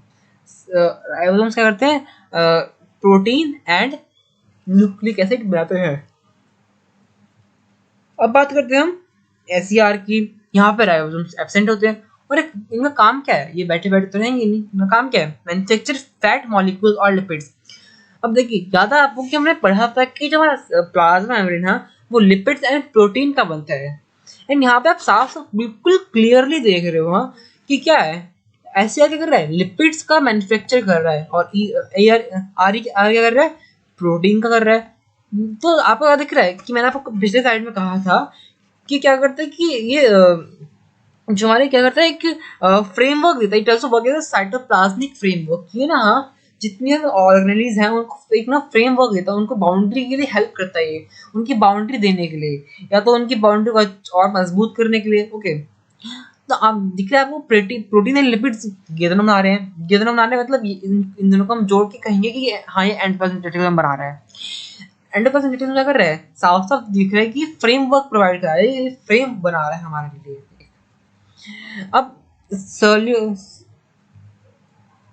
Circular role of detoxify any poison and drugs. अब एससीआर क्या करता है, हाँ ये डिटॉक्सिफाई करता है। ये अगर मान लो गलती से या फिर कुछ मतलब कुछ ऐसा हुआ जिससे हमारा यहाँ पे कुछ गंदी जैसे पॉइजन और ड्रग्स आ गए, तो ये इसको डिटॉक्सिफाई करता है, उसको खत्म करता है ये। And protein and lipids are hormones protein and lipids act as hormones and enzymes। ये भी पॉइंट मेन याद रखना। जो है प्रोटीन एंड लिपिड्स हैं किसकी तरह काम करते हैं, ये एंजाइम्स की, हार्मोन्स एंड एंजाइम्स की तरह एक्ट करते हैं, वर्क करते हैं। स्ट्रक्चर देखते हैं इसका एक बार। ये देखते हो ये डॉट डॉट जितना दिख रहा है आपको डायग्राम में, हमारा रफ एंडोप्लाज्मिक रेटिकुलम है जिसे हम कहते हैं आरईआर। और देखिए बिल्कुल स्मूथ है, जिसे हम कहेंगे एसईआर, स्मूथ एंडोप्लाज्मिक रेटिकुलम। ये हमारे राइबोसोम्स है, ये आपका न्यूक्लियस है, ये हमारा न्यूक्लियर एनवेलप है। अब आता है हमारा एक और सेल ऑर्गन जिसे कहते हैं गोल्गी अपैरेटस। अब एक गोल्गी अपैरेटस क्या है, ये करता क्या है, ये बना किस चीज से होता है, सब देखेंगे हम अभी। सबसे ज्यादा कि गोल्गी अपैरेटस डिस्कवर किसने किया, कैमिलो गोल्गी। कैमिलो गोल्गी ने सबसे पहली बार ये डिस्कवर किया था या फिर डिस्क्राइब किया था। कैमिलो गोल्गी की बहुत बड़ी स्टोरी दी गई आपकी बुक में, उनकी कॉलेज की उनकी जब वो यूनिवर्सिटी में थे तब उनकी कुछ बात बताई गई है, तो आप चाहें तो पढ़ सकते हैं, अदरवाइज आप छोड़ सकते हैं उनसे। Okay, Golgi apparatus also known as, अब देखिए जैसे कि आपको बताया कि साइटोप्लाज्म क्या कहलाता है, हमारे साइटोसोल भी कहलाता है, वैसे ही हमारा गोल्गी अपैरेटस हमारा आपको कंफ्यूज करने के लिए गोल्गी कॉम्प्लेक्स और गोल्गी बॉडी भी कहलाता है। मतलब गोल्गी अपैरेटस के दो और नाम है जो कि है Golgi complex and Golgi body. अब एक मेम्ब्रेन बाउंड ऑर्गन है जो कि हमारा प्रेजेंट इन साइटोसोल सेल। जैसे कि आपको बताया कि आपको कंफ्यूज करने के लिए हर जगह साइटोसोल यूज किया गया, इसलिए आप याद रखना कि साइटोसोल इक्वल्स टू साइटोप्लाज्म। और ये प्रेजेंट कहाँ होता है, साइटोसोल में। और इसका फंक्शन क्या है, packing and secretion of proteins. ये पैक करता है और सिक्रेट करता है। अब यहाँ देखना, अब देखो यहाँ देखा ना आपने कि यहाँ एंडोप्लाज्मिक रेटिकुलम क्या कर रहा है, ये हमारे प्रोटीन, देखिए आरएनए क्या कर रहा है, प्रोटीन सिंथेसाइज कर रहा है एंड न्यूक्लिक एसिड बना रहा है। ऐसे क्या कर रहा है, लिपिड्स मैन्युफैक्चर कर रहा है। अब ये जो फैट्स मानो बाहर कैसे ये यहाँ से बाहर कैसे निकले, इनको पैक कौन करेगा।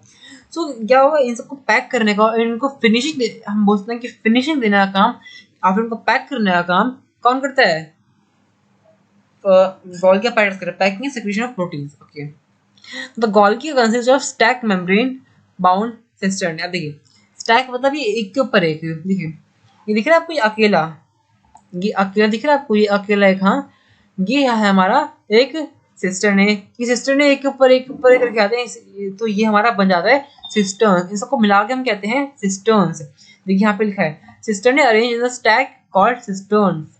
ये एक के ऊपर एक रखने के से कहते हैं सिस्टर्न्स कहलाता है, एक साथ मिल जाता है। तो आगे देखते हैं हम, और देखिए यहाँ पे लिखा भी है कि cisterns are arranged parallel to each other, मतलब ये एक के ऊपर एक अरेंज होती है।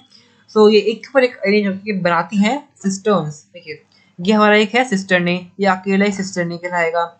और भी एक के ऊपर एक के ऊपर एक आ जाएंगे तो ये हमारा पूरा कहलाएगा सिस्टर्न। ओके,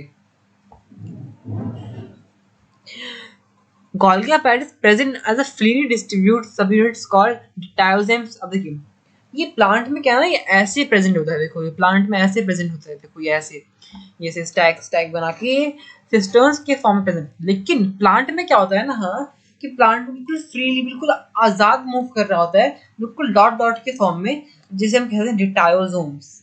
याद रखना ये भी, आप यहाँ पे मैंने देखो लिख दिया है, हालांकि आपको प्रेजेंटेशन दे दूंगा डिस्क्रिप्शन में। ओके, एंड आप चाहते हो कि मैं कुछ प्रेजेंटेशन और ऐड कर सकता हूँ, या फिर और ऐड करूँ, या फिर इसको और अच्छा बनाऊँ, या फिर कोई नई वेबसाइट जिससे प्रेजेंटेशन और अच्छी बनती है तो बता सकते हो। वैसे हालांकि मैं इसको तो पावर पॉइंट से बनाता हूँ। आते हैं अपने सिस्टम में कि जब हम देखते हैं और गोल्गी अपैरेटस को और क्लोजली, इसके दो फेज होते हैं। देखो दिखाता हूँ आपको, जैसे कि मैं आपको बताया था, देखो क्या हो रहा है यहाँ से, देखिए गोल्गी अपैरेटस जितना भी उसने सामान बनाया वो क्या हो रहा है, क्या कर रहा है, वो आ रहा है। देखिए पहले इसके दो फेस पर थे, उसके बाद हम देखेंगे आगे। Cis face toward the nucleus, cis face हमारा क्या होगा, न्यूक्लियस की तरफ होगा। एंड ट्रांस फेस हमारा क्या होगा, हमारा प्लाज्मा मेम्ब्रेन की तरफ होगा। और क्या होगा, it's involve the formation of lysosomes. अब आगे पढ़ेंगे कि लाइसोसोम्स होता क्या है। अभी के लिए इतना याद रखो कि क्या है ये गोल्गी apparatus हमारे लाइसोसोम्स फॉर्मेशन में काम आता है। Golgi apparatus convert complex sugar into simple sugar. Golgi apparatus क्या करता है, कन्वर्ट करता है शुगर को इनटू सिंपल शुगर।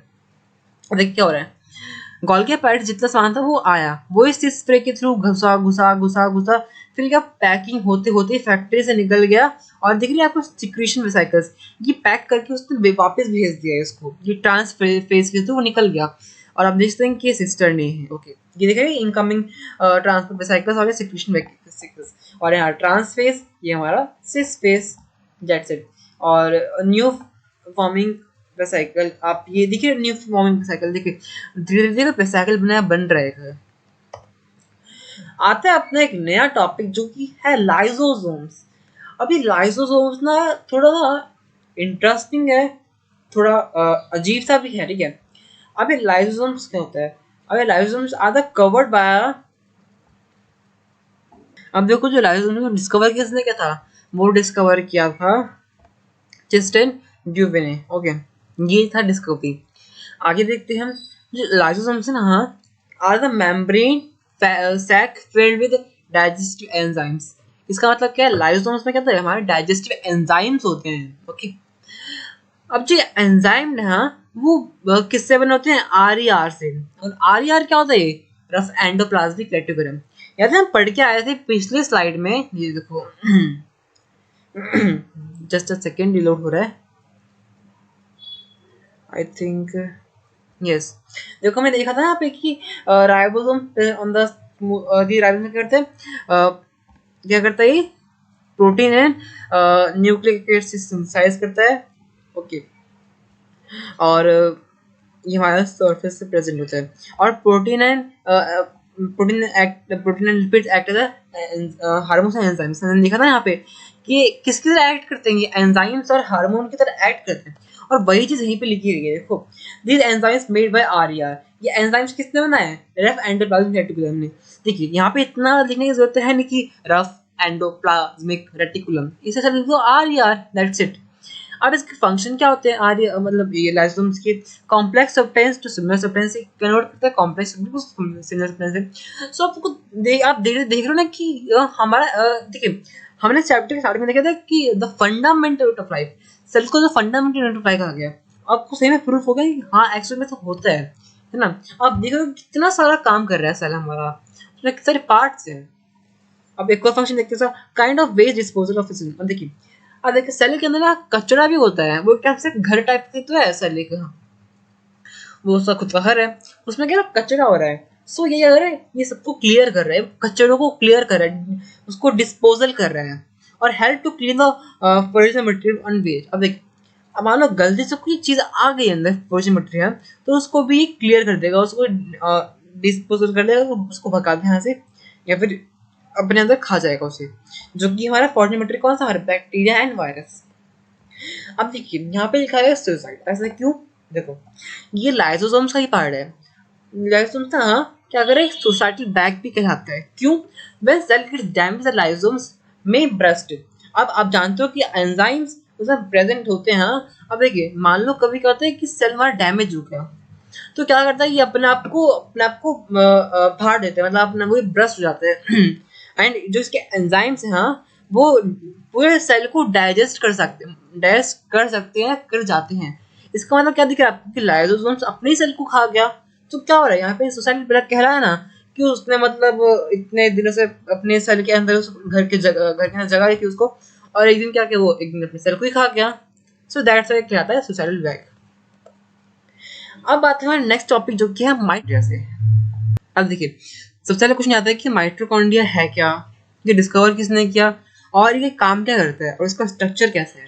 सो एक एक करके हम देखते हैं। सबसे पहले बात ये कि ये डिस्कवर किसने किया, ये डिस्कवर किया था रिचर्ड एल्थमैन ने। ओके, ये डिस्कवर किया हमने पहली बार 1890 में, सोच लो 1890 में। ओके, और अगर हम सिंगुलर, अगर हम अकेले की बात करें तो इसे हम कहेंगे माइटोकॉन्ड्रियन।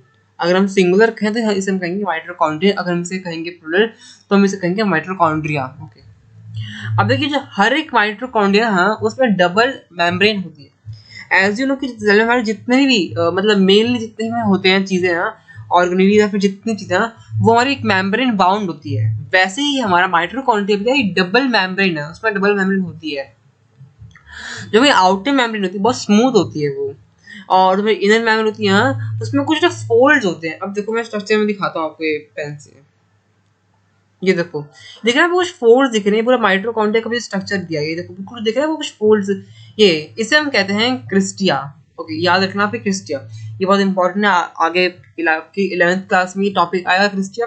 सो अगर आप अभी याद कर लेंगे तो आपको 11th क्लास में इतना पढ़ने की जरूरत नहीं पड़ेगी। देखिए दिख रहा है आपको जितनी फोल्ड्स दिख रही है हमारे है क्या है, हमारे क्रिस्टिया, याद कर लीजिए। अब देखिए जो आउटर मेम्ब्रेन है और एज इन आउटर मेम्ब्रेन हमारी क्या है, स्मूथ है, और वो स्मूथ के साथ साथ क्या पोरस है, मतलब उसमें बहुत छोटे पोर्स हैं। ओके, और जो है क्रेस्टिया, मतलब क्रेस्टिया मतलब जो हमारे इनर फोल्ड्स हैं उसे हम कहते हैं क्रेस्टिया। जो क्रेस्टिया वो उसका सरफेस एरिया ना, surface area of inner membrane is more than outer membrane. Obviously बात है देखो, अब ये क्या है, जो हमारी ये क्रेस्टिया, ये जो दिख रहा है आपको ये ब्राउन ब्राउन, ये क्या है हमारा, ये हमारा इनर मेम्ब्रेन जिसे हम कहते हैं क्रेस्टिया। अब देखिए ऑब्वियस सी बात है कि जो फोल्ड है अगर हम इसको खोलेंगे ना, मान लो सपोज मैंने इसको खोल दिया तो क्या होगा, ये ऑब्वियस सी बात है कि ये हमारा आउटर मेम्ब्रेन से तो बड़ा होगा ही होगा, तो यहाँ पर भी वही लिखा है इस लाइन में भी। ओके, आगे नेक्स्ट पॉइंट पे अपने, the ground substance of space enclose by inner membrane is called matrix. अब देखिए हम इसको डायग्राम में देखते हैं जो हमने अब तक पढ़ा है, ये दिख रहा है आपको, ये लास्ट डेफिनेशन में आपको समझाया नहीं कि डायग्राम में दिखाने लायक है, ये से पढ़ाने लायक नहीं आपको। ओके, हम जब डायग्राम देखेंगे तब हम देखेंगे इसके बारे में। तो ये देखिए ये हमारा है एक माइटोकॉन्ड्रिया। अब जैसे कि मैंने आपको बताया था कि क्या होता है कि माइटोकॉन्ड्रिया जो फोल्ड्स होते हैं उन्हें कहते हैं क्रेस्टिया। ये देखिए देख सकते हैं यहाँ पे लिखा है कि दिख रहा है आपको फोल्ड, इसे हम कहेंगे क्रेस्टिया। ये जितने फोल्ड दिख रहे हैं इसे हम कहेंगे क्रेस्टिया, और इसमें राइबोसोम्स भी होते हैं। अब देखिए मैं आपको एक बात बताना भूल गया कि ना माइटोकॉन्ड्रिया का खुद के माइक्रो राइबोसोम्स एंड डीएनए होते हैं। ये दिख रहा है आपको, ये डीएनए भी है यहाँ पे, ये देखो यहाँ पे शो कर रहा है डायग्राम में, DNA deoxyribonucleic nucleic acid DNA यहाँ पे है हमारा, और ये है हमारा आउटर मेम्ब्रेन जो कि हमारा स्मूथ भी होता है, हमारा पोरस भी होता है, मतलब उसमें छोटे छोटे पोर्स होते हैं, और ये हमारा इनर मेम्ब्रेन, और इनर मेम्ब्रेन हमारा इनर मेम्ब्रेन हमारे फोल्ड्स होते हैं उसे हम कहते हैं क्रिस्टिया। ओके, और ये भी ग्रैन्यूल्स मत पढ़ो आप, राइबोसोम्स आपने देख ही लिया। और ये दिख रहा है आपको जो स्पेस हमारी inner membrane and outer membrane की जो बीच में होती है उसे हम कहते हैं इनर मेम्ब्रेन स्पेस, सॉरी उसे हम कहते हैं इंटर मेम्ब्रेन स्पेस। ये देख सकते हो इंटर मेम्ब्रेन स्पेस, ये दिख रहा है आपको जो ये आउटर मेम्ब्रेन है, हाँ मैं कलर चेंज करता हूँ, ये दिख रहा है आपको ये आउटर मेम्ब्रेन है, हाँ ये आउटर मेम्ब्रेन और ये इनर मेम्ब्रेन है। इनर मेम्ब्रेन दिख रहा है आपको ये सारा स्पेस है, हाँ इसी स्पेस को हम कहते हैं इंटर मेम्ब्रेन स्पेस। अब देखिए जो ये हमारा इनर मेम्ब्रेन है, इनर मेम्ब्रेन के हमारा कुछ फ्लूइड भराता है उसे हम कहते हैं मैट्रिक्स, जो कि मैंने देखा था यहाँ पे कि the ground substance of space enclosed bye inner membrane is called matrix. मतलब हमारा मैट्रिक्स भरा रहता है, मतलब इस पूरे इनर मेम्ब्रेन में हमारा पूरा मैट्रिक्स भरा रहता है, उसे हम कहते हैं एक हमारा फ्लूइड होता है वो एक। ठीक है, अब माइटोकॉन्ड्रिया कुछ और फंक्शंस है और उसके कुछ और डिटेल्स हम देखते हैं। अब देखिए जो माइटोकॉन्ड्रिया ना ये हमारा ना power house of the cell कहलाता है, और ये हमारा एक और चीज कहलाता है जिसे कहते हैं करेंसी ऑफ द सेल। अब ऐसा क्यों कहा जा रहा है, ऐसा क्या कर रहा है सेल, जिसे हम एनर्जी फैक्ट्रीज भी कहते हैं, इसे हम माइटोकॉन्ड्रिया को पावर हाउस भी कहते हैं। ऐसा क्या कर रहा है हमारा माइटोकॉन्ड्रिया जिसे हम ये सब कह रहे हैं। देखिए होता क्या है यहाँ पे, हम जो हमारा क्रेस्टिया ना एंड जो हमारा प्रोटीन है जो हमारे इनर मेम्ब्रेन में पाए जाते हैं वो inner membrane adds in the production of ATP molecule। अब देखिए अभी ATP क्या है मैं समझाता हूँ आपको अच्छे से। जो क्रेस्टिया है और जो हमारा प्रोटीन है जो इनर मेम्ब्रेन में होता है वो क्या करता है, वो ना ATP का प्रोडक्शन करता है, ATP का प्रोडक्शन याद रखना करता है वो। अब जो है इनर मेम्ब्रेन वो ना स्ट्रिक्टली परमेबल, मतलब वो ऑक्सीजन एंड ATP मॉलिक्यूल्स, देखिए वो स्ट्रिक्टली परमेबल परमेबल मतलब किसी चीज को आने जाने देना, नॉन परमेबल मतलब वो किसी चीज को आने जाने नहीं देगा। ओके, और जैसे कि हमने पढ़ा था कि सेल वॉल करना वो क्या होता है, वो हमारा सेलेक्टिवली परमेबल मतलब सिर्फ कुछ ही चीजों को जाने देता है हमारा। लेकिन यहाँ पे क्या है, सिर्फ ये ना सिर्फ ये सिर्फ हमारा ऑक्सीजन एंड एटीपी मॉलिक्यूल्स को आने जाने देता और किसी को जाने नहीं देता, स्ट्रिक्टली परमेबल। मतलब सिर्फ यहाँ पे दो चीजों को जाने देगा, जो कि हमारे एटीपी मॉलिक्यूल्स है एंड हमारा ऑक्सीजन, सिर्फ इन्हीं दो चीजों को जाने देगा, याद रखना। और वो कौन कर रहा है, ये सब काम कर रहा है इनर मेम्ब्रेन, वो हमारा स्ट्रिक्टली परमेबल है, जो सिर्फ हमारा ऑक्सीजन एंड एटीपी मॉलिक्यूल्स को जाने दे रहा है। और हमारा mitochondria, it matrix is a viscous fluid that contain a mixture of enzymes and proteins। देखिए जैसे कि हमने देखा था अभी मैट्रिक्स में, इस मैट्रिक्स में हमारे क्या होते हैं, इसमें mixture of enzymes and protein, इसमें हमारा एंजाइम्स एंड प्रोटीन पाए जाते हैं। Mixture of enzymes and protein मतलब यहाँ पे हमारे मिक्सचर यहाँ पे हमारे पाए जाते हैं एंजाइम्स। ओके, और ये दिख रहा है आपको, ये जो डॉट दिख रहा है आपको और दिख रहा है ये लेवल कर रहा, लेकिन ये डायग्राम में कट गया यहाँ पे कि एटीपी मॉलिक्यूल्स फॉर्मेशन हो रहा है, यहाँ पे लिखा था एटीपी मॉलिक्यूल्स फॉर्मेशन। ओके, जो हमारे एंजाइम्स जो हमारे प्रेजेंट होते हैं मैट्रिक्स में, वो एक बहुत इंपॉर्टेंट रोल प्ले करते हैं सिंथेसाइज ऑफ एटीपी मॉलिक्यूल्स। इसका मतलब क्या है, जो हमारा मैट्रिक्स है जो हमारा प्रेजेंट होता है माइटोकॉन्ड्रिया में, बहुत इंपॉर्टेंट रोल प्ले कर रहा है हमारा फॉर्मेशन ऑफ एटीपी मॉलिक्यूल्स। अब एटीपी मॉलिक्यूल्स की फुल फॉर्म क्या है वो भी हम देख लेते हैं एक बार। अब देखिए एटीपी मॉलिक्यूल्स मींस, जो हम देख सकते हैं यहाँ पे लिखा है एटीपी फुल फॉर्म, जो कि है एडेनोसिन ट्राइफॉस्फेट, हमारी एटीपी की फुल फॉर्म है। सबसे इम्पोर्टेंट रोल हमारा माइटोकॉन्ड्रिया वो क्या हुआ, वो हमारा प्रोड्यूस एनर्जी। अब जैसे कि हमने देखा यहाँ पे हमारा क्रेस्टिया है जिसमें हमारा प्रोटीन्स होते हैं, वो क्या करता है, वो प्रोडक्शन ऑफ एटीपी मॉलिक्यूल्स करता है। और एटीपी मॉलिक्यूल्स क्या है, ये हमारे कि हम ये सेल्स को एनर्जी देता है, एनर्जी प्रोवाइड करता है। सो इन शॉर्ट हमें क्या कहना, हम कहना क्या चाह रहे हैं कि जो हमारा ये माइटोकॉन्ड्रिया ये हमारा एनर्जी प्रोड्यूस करता है। और जो माइटोकॉन्ड्रिया उसे हम पावर हाउस सेल भी कहते हैं, उसको हम एनर्जी फैक्ट्रीज भी कहते हैं ऑफ सेल। बिकॉज क्या है, अब इसे क्यों कह रहे हैं, because responsible for making adenosine triphosphate, जिसे हम एटीपी कहते हैं, the cell makes energy carries molecules. ठीक है, मतलब क्या है, इसमें पूरा टॉपिक का हल्का सा बात करते हैं कि माइटोकॉन्ड्रिया क्या कर रहा है हमारा, वो हमारा एटीपी मॉलिक्यूल्स बना रहा है। अब एटीपी मॉलिक्यूल्स बना रहा है मतलब क्या है, वो एटीपी मॉलिक्यूल्स क्या करेंगे, वो एनर्जी प्रोवाइड करा रहे हैं हमारे सेल को।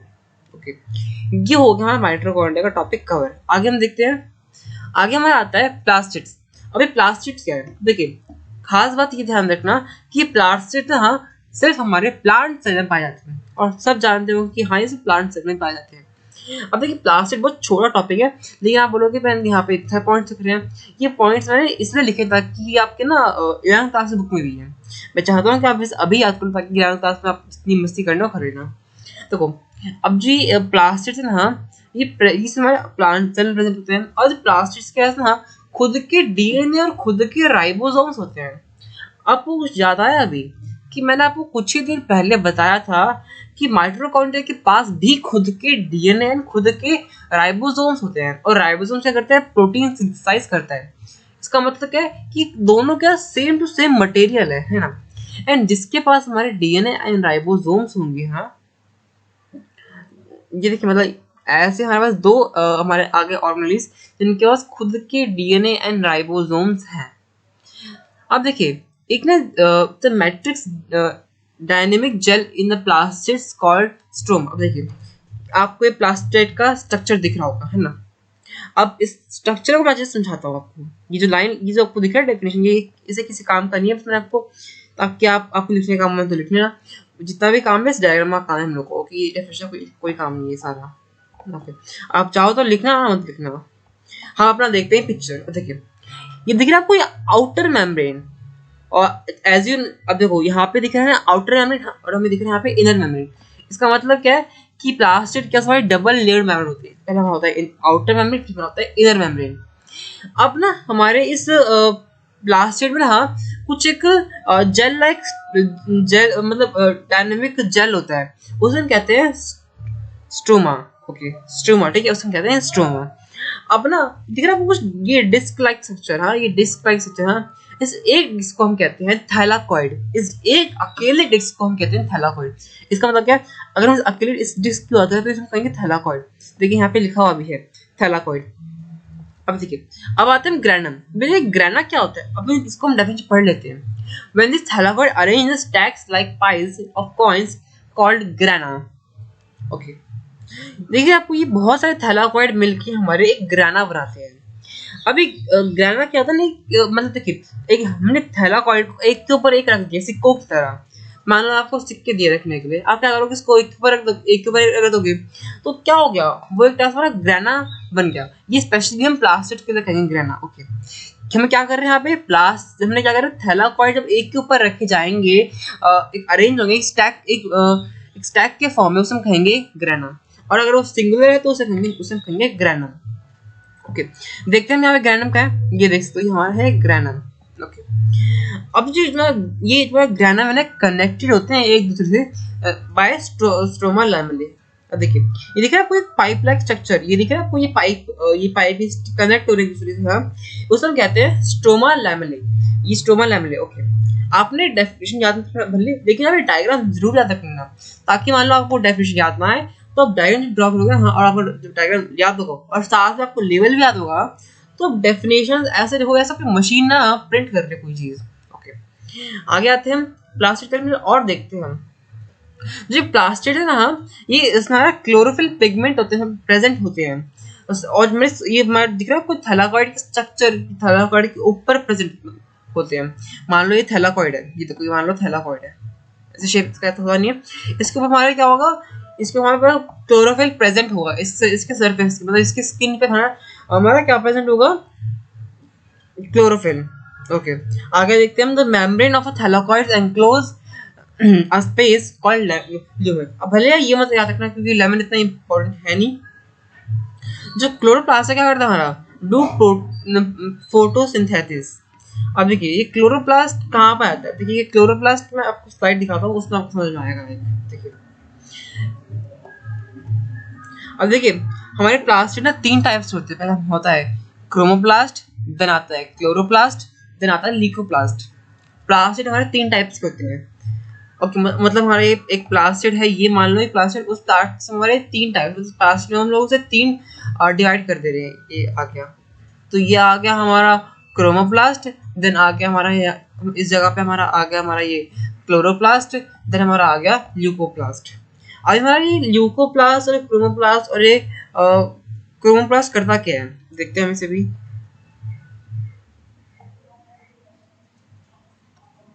अब देखिए, क्लोरोप्लास्ट से क्या करता है, वो फोटोसिंथेसिस करता है। देखिए जैसे कि यहाँ पे लिखा है क्रोमोप्लास्ट के बारे में, क्रोमोप्लास्ट क्या कर रहा है, प्रोवाइड कलर टू प्लांट। हाँ, इसका एक और काम है कि अब देखो कई बार क्या होता है, बच्चे कहना चाहते हैं कि क्रोमोप्लास्ट और क्लोरोप्लास्ट दोनों सेम है। आप ये क्लोरोफिल से याद रखना क्लोरो, और क्रोमो याद रखना कलर। ओके, अब ये क्रोमोप्लास्ट करता है कि ये प्लांट को या फिर किसी भी चीज को, मतलब ये हमारे प्लांट में होता है ना, हमारे प्लांट को कलर प्रोवाइड करता है, हरा नीला पीला। जितने भी देखे आपने फ्लावर वो हरे नीले पीले क्यों होते हैं, बिकॉज ऑफ क्रोमोप्लास्ट। उनके अंदर क्रोमोप्लास्ट होता है। और मान लो जो हमारे प्लांट हमारे मान लो रंग बिरंगे नहीं है, वो सिर्फ हरे हरे, इसका मतलब क्लोरोप्लास्ट नहीं है। ओके, अभी क्लोरोप्लास्ट करते हैं, ये क्लोरोप्लास्ट करता है हमारा फोटोसिंथेसिस। ये हम पहले ही पढ़ के आ चुके हैं, आपको 6th क्लास में 7th क्लास में पढ़ के आ चुके हैं क्लोरोप्लास्ट के बारे में।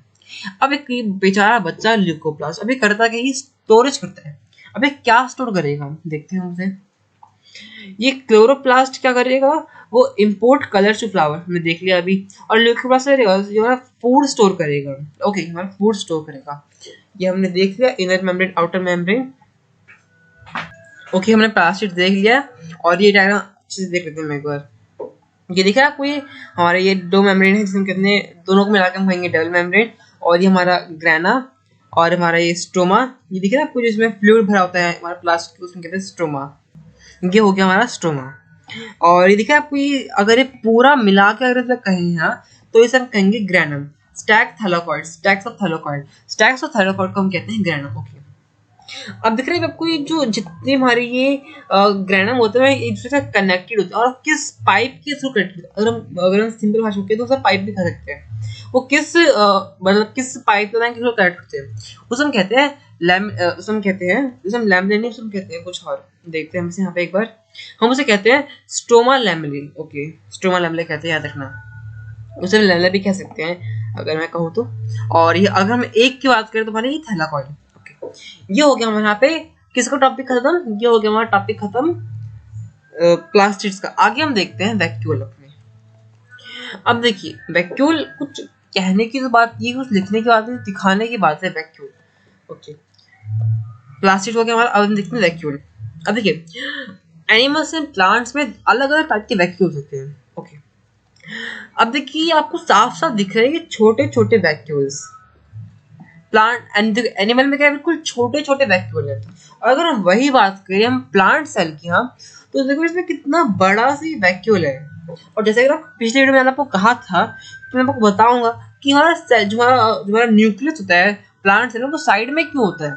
तो वही बता रहा हूँ आपको भी कि इसलिए होता है कि क्या होता है, प्लांट सेल हमारा वैक्यूल बड़ा होने कैसे क्या होता है, वो 50 से 90% तक हमारा पूरा सेल का एरिया कवर कर लेते हैं। और पूरे सेल का अगर मान लो उसने एरिया कवर कर लिया तो बेचारा न्यूक्लियस कहाँ रहेगा। तो ऑब्वियसली बात है कि वो हमारा सेल के साइड में ही रहेगा बेचारा। सो इन शॉर्ट मैं कहना चाहता हूँ कि जो हमारा वैक्यूल वो बड़ा होने कैसे उसने धक्का दे दिया न्यूक्लियस को और वो साइड में शिफ्ट हो गया। और जो हमारा वैक्यूल था उसने पूरा अपना एरिया घेर के रख लिया। और वही अगर हम बात करें एनिमल सेल की, हाँ, तो एनिमल सेल में क्या होता है, ये वैक्यूल बहुत छोटे छोटे होते हैं। और जब एनिमल सेल को जो भी वैक्यूल जब काम आते हैं तभी आते हैं, और ये जब हमारे काम नहीं होते चल जाते हैं। इसका मतलब क्या है कि ये एनिमल सेल हमारे वैक्यूल क्या होते हैं, टेम्पररी होते हैं। और अगर वही हम बात करें अगर प्लांट सेल की, तो उसमें हमारे वैक्यूल कैसे होते हैं, वो होता है हमारे परमानेंट और लार्ज इन साइज होते हैं। ओके, ये देख सकते हो कितना बड़ा वैक्यूल, ये हमारा प्लांट सेल है और ये है हमारा एनिमल सेल। एनिमल सेल देख सकते हो कितने छोटे छोटे हमारे वैक्यूल पाए जा रहे हैं। अब हम वैक्यूल को जरा डिफरेंशिएट करते हैं, उसको हम पल्सेस में रखते हैं, पल्सेस। ओके, पल्सेस में रखते हैं वैक्यूल एनिमल। पहले एनिमल सेल की बात करेंगे। अब देखिए एनिमल सेल में वैक्यूल बिल्कुल छोटे छोटे होते हैं और बहुत टेम्परेरी होते हैं। और जो इसकी वैक्यूल है वो देखो, अब वैक्यूल तो है नहीं कि टाइम पास के लिए आ गया सेल के अंदर, अब वो कुछ ना कुछ तो काम करता है। अब वो हमारा glucose and glycogen and protein store करके रखता है।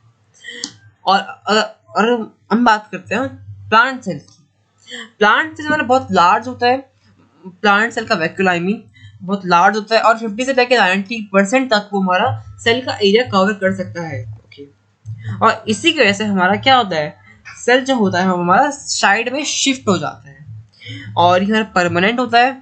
और हमारा एक स्टोर सप्लाई और हमारा क्या, हमारा एक सेल सैप स्टोर करके रखता है। अब ये सेल सैप के अंदर होता क्या, अब देखिए सेल सैप के अंदर हमारा amino acids, sugar, organic acid होते हैं। इन शॉर्ट मतलब क्या है, जो हमारे प्लांट सेल के हमारे वैक्यूल वो क्या करते हैं, वो ऑर्गेनिक एसिड स्टोर करके रखते हैं। और हमारे प्लांट सेल क्या है, plant vacuole are full of sap and provide turgidity and cell, मतलब एक शेप या फिर एक ठोस, मतलब एक स्ट्रक्चर प्रोवाइड करते हैं हमारे प्लांट, बोल सकते हैं इसे ऐसा। अब हमारे प्लास्टिड्स का टॉपिक कवर हो गया। हमने अपना सारे सेल ऑर्गेनाइज कर लिए हैं। आगे हम देखते हैं अपने और जितने बचे टॉपिक आपकी बुक में दिए हुए हैं। अब याद है जैसे कि मैंने आपको बताया था कि यूकैरियोटिक का जब हम देखते हैं यूकैरियोटिक प्रोकैरियोटिक का, तो मैंने देखा था वहाँ पे, हाँ, कि हमने कुछ पढ़ा था एग्जाम्पल में। हम वहाँ साइड में जाएंगे और देखेंगे उसे एक बार। ये देखिए हमने जब डिफरेंशिएट किया था प्रोकैरियोटिक एंड यूकैरियोटिक सेल को, तब देखिए यहाँ पे लिखा हुआ है कि जो यूकैरियोटिक सेल है उसका सेल डिवीजन होता है माइटोसिस एंड मियोसिस से। हम यही टॉपिक अभी पढ़ने वाले हैं जो कि बहुत बड़ा टॉपिक है, लेकिन नॉट बहुत डिफिकल्ट टॉपिक है, बिल्कुल आसान टॉपिक, आप समझ जाओगे। सो आते हैं अपनी स्लाइड वापस से। सो ये है हमारी सेल डिवीजन। अब हम स्टार्ट करते हैं अपना नया टॉपिक जो कि है सेल डिवीजन। अब देखिए सेल डिवीजन तब वो होता है जब हमारा, देखिए सेल डिवीजन का मतलब क्या है कि जब हमारा एक सेल है जो हमारा पेरेंट सेल है। अब देखिए इस सेल को हम कहेंगे पेरेंट सेल, और ये पेरेंट सेल जो हमारा दो डॉटर से डिवाइड होगा तब उसे हम कहेंगे सेल डिवीजन। अब वो डिवाइड कैसे हो रहा है और क्यों हो रहा है और उसका काम क्या है हमारी बॉडी में।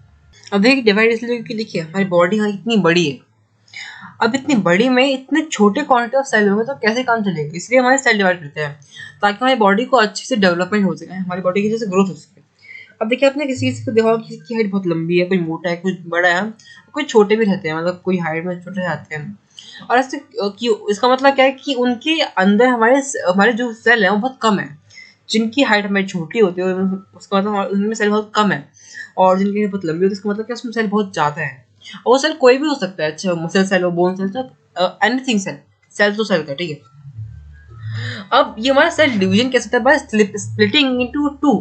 अब स्प्लिटिंग इनटू मतलब ये दो में कन्वर्ट हो जाएगा, मतलब एक हमारा सेल जो है वो दो में स्प्लिट हो जाएगा, मतलब दो में कन्वर्ट हो जाएगा, which each parental cell give arise to daughter cell. मतलब ये हमारे पेरेंट सेल दो डॉटर सेल को राइज करेगा, दो डॉटर सेल मतलब अपने जैसे ही सेम टू सेम सेल को देगा, मतलब रिप्रोड्यूस करेगा।